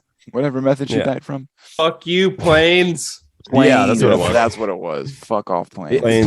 Planes took down Aaliyah, Left Eye, and then the Twin Towers. Metal. If I could, and nu metal. Like the Taliban have an enemy today. Now that I've correlated these things, it's fucking on. If I could go back in time, I would kill the Wright brothers. I'm just saying. Hey man, the wrong brothers, you ask me. Hey. What? Oh my god! What? All right, Ross. Do you have any other notes on? Yeah, Queen of the Damned? but it's overall my feelings are the movie's just confusing as hell. Like so fucking like there were so many points where I'm like, okay, like at the end, whenever they're like in that like Mortal Kombat looking like area that they're fighting in, who are those other like old vampires that show up? It was Shang Tsung, Fei Long, Barack Obama. The whole gang. They were all there. Yeah. That's well. There's no logic. But when you're okay, well, when you're about to fight, it's like World Star logic. Like people are just gonna show up to look. So it's the Vampire Council. Yeah, they're probably That's down what in I was their thinking, like, yeah, are they their some- blood crypts or whatever, and they came out. Some like young kid peeks out from around a corner, punches an old lady in the mouth, yells "World Star," and jumps in the ocean. Damn. But no, I assume they're like Anne Rice characters, like from that book series, and like if you're a book reader, you know who they are. I assume that because they were not introduced, they just fucking showed up. And it was like, here's some vampires, old vampires, or maybe I just like accept it. There was a 2-second bit that I turned my head and missed it or something. That's a good point, especially knowing now that this is like the third movie of a trilogy where we never got the second one. Yeah, it's like, are these supposed to be characters that would have been in the second movie? It's a bold move, I know. It is wild. But like that one guy who when they're fighting off Aaliyah's character, he gets thrown away, and instead of turning to ash, like her power's been weakened enough that he like recovers. I thought that guy looks like Lars Ulrich. And I had a nice little chuckle to myself. He does. Couldn't take him seriously at all. Man. I want to see if this movie made money. I honestly think that it made money from DVD sales. The soundtrack. Because I feel like, and soundtrack. I feel like this movie, I feel like everybody fucking owned this DVD in like the early 2000s. I do remember this doobie, that Titanic VHS, the double VHS that everyone had. Whether Queen of the Damned itself made money, I'm gonna assume Jonathan Davis probably came out the best out of anybody in this. Yeah, probably. And he was in the movie too. Did we mention that? He was in the movie for 2 seconds. How often do you see this happen anymore? Like, when do you ever see a frontman just get handed an entire movie to do anymore like that? It's such a weird. Trent Reznor. Oh, but in a completely different context. Yeah, like I feel like it's not comparable. I do kind of wish that Trent Reznor had a cameo in Soul, Disney Pixar's Soul. Oh man, like there was like an actual like physical like a visual representation of him just being sad in a corner somewhere. He's like just Jack Team now. Fred Like Durst. I think he's on that Dr. Dre diet. If you know what I'm saying. Mm-hmm. Just a he's fucking doing prick. steroids. Made $45 million. What was the budget? 35. So made it did $10 make million. money. This one made money. Got no sequels. Well, Yeah. yeah. Where's our pre They already skipped over this. Yeah, sequel. where's their pre-sequel? Yeah, but I do miss when people made decisions. I would have loved if they made a sequel to this movie where it was like, this one's called Queen of the Damned. The next movie is called King of the Fucked. That would have been That's good. I put in here the Akasha scene where she kills a bunch of people in a bar. One of two scenes she's in. Yeah. That scene fucking was good. I like that horror movie trope where someone comes into a bar and just like murders everyone in the bar. One of my favorite like horror tropes. Love it. And the flame, those effects looked even better than like Blade. Like it's the same type of thing, you know, when they're shooting. And I love Blade. I actually really love those first two Blade movies for my own reasons. But like when he shoots them and they like dissipate into ashes or fire, like when Aaliyah's setting people on fire, it actually doesn't look horrible. No, like that's part of one of the things where it's like there's some scenes, there's some special effects that you're like, damn, this is fucking great. And then other ones where you're like, did they just like when she turns into a statue that looks absolutely nothing like her. Yeah, they were like close enough. That statue is dope as hell though. Like I want that statue. Like no joke. I want that in my room. There was that scene like after she and Lester fucked, they're standing on a balcony overlooking a beach and it's just like littered with dead bodies. And I thought that dead bodies everywhere. The bodies hit the floor. I thought that like shot actually looked pretty cool. That was like one of maybe a couple of shots. Every once in a while, they gave you a little bit of something. Yeah. But I was gonna say that bar killing scene, it just because it's vampires, but have you guys ever seen Near Dark Love that movie. That was our second episode. Oh shit! I listened to that one. Duh, that was Right, yeah. We deleted the first 100 episodes, Yeah, but that was long ago. but it obviously not nearly as good. God damn it! I got the hiccups. Not nearly as good as Near Dark. One more thing. Yeah, Near Dark. That's a good movie. Go watch that instead of Queen of the Damned. That's all I got. Oh, maybe I did put it. Was half the budget used for the Akasha? God damn it! The Akasha death scene was like really well done. It is pretty gnarly. Yeah. But, no, that goes hand in hand with every once in a while something cool happens. Yeah. Yeah. It makes you sit up for a second. Yeah. Just fall back asleep. They're like, oh yeah, it's still Queen of the Damned. Right. Any last thoughts on Queen of the Damned, Brent? No, it was an experience. I've never seen either of these movies. Watched them for the first time this weekend, and I liked half of one of them. So, that's kind of something in the plus column. But you know what? Sometimes you're welcome. Sometimes you have to watch these trashy movies to have a top tier, god tier conversation with your buddies on a podcast. Exactly. So it was all worth it. Yep. And I think the other important thing is maybe not taking away great movies, but taking away good soundtrack. Yeah, good soundtracks. And I will say, in all of our episodes with the Terror Table, we do seem to have fun talking about the ones like this. Yep. It's like they always make for fun conversations. Yeah. So it's a lot more fun to talk about bad movies than it is good movies. I don't know. We're going to be talking next week about Ghost Ship, which features Mudvayne heavily. Oh, wow. Okay. And shout out Mudvayne.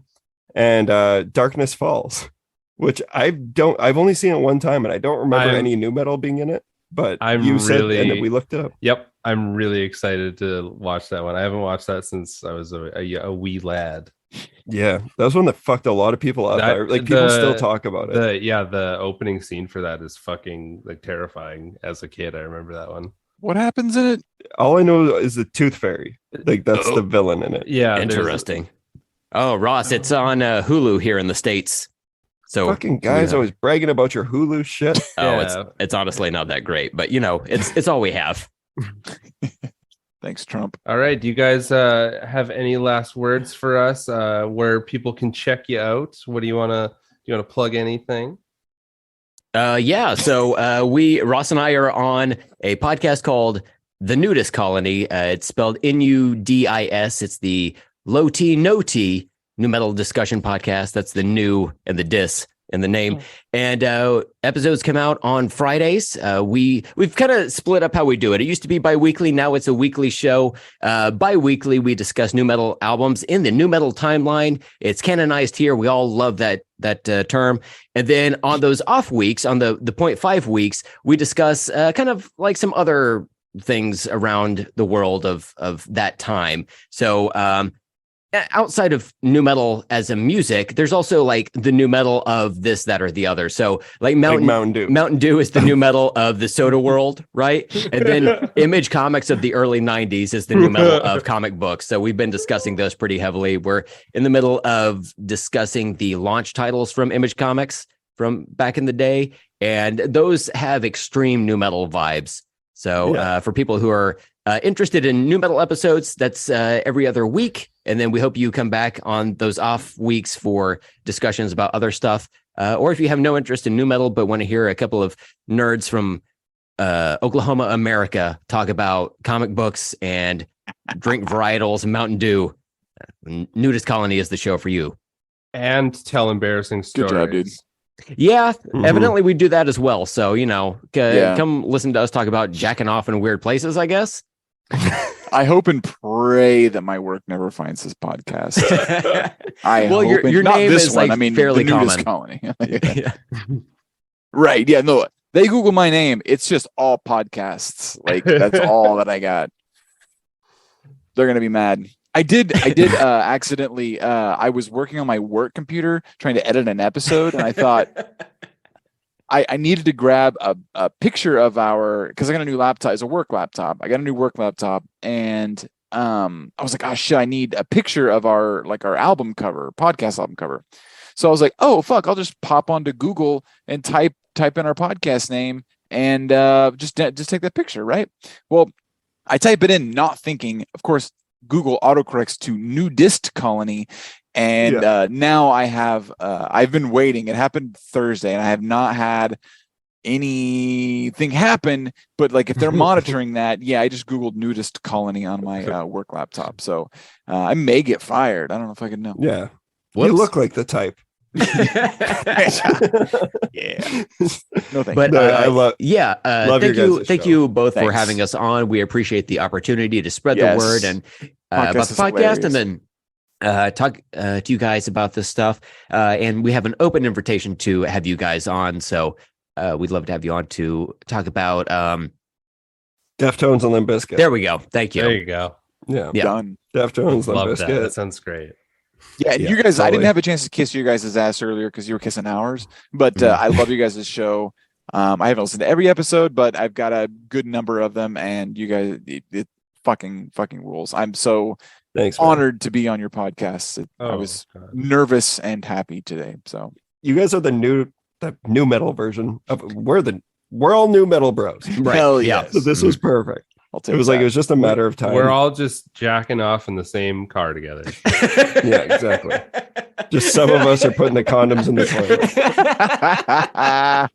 Callbacks. Yep. Yeah. Damn. But yeah, no, this was an absolute blast. We Yeah, haven't had an for sure. epic like this in a while, but we also haven't had an episode in a while. So hopefully people have enjoyed this lengthy, beefy episode. Yeah.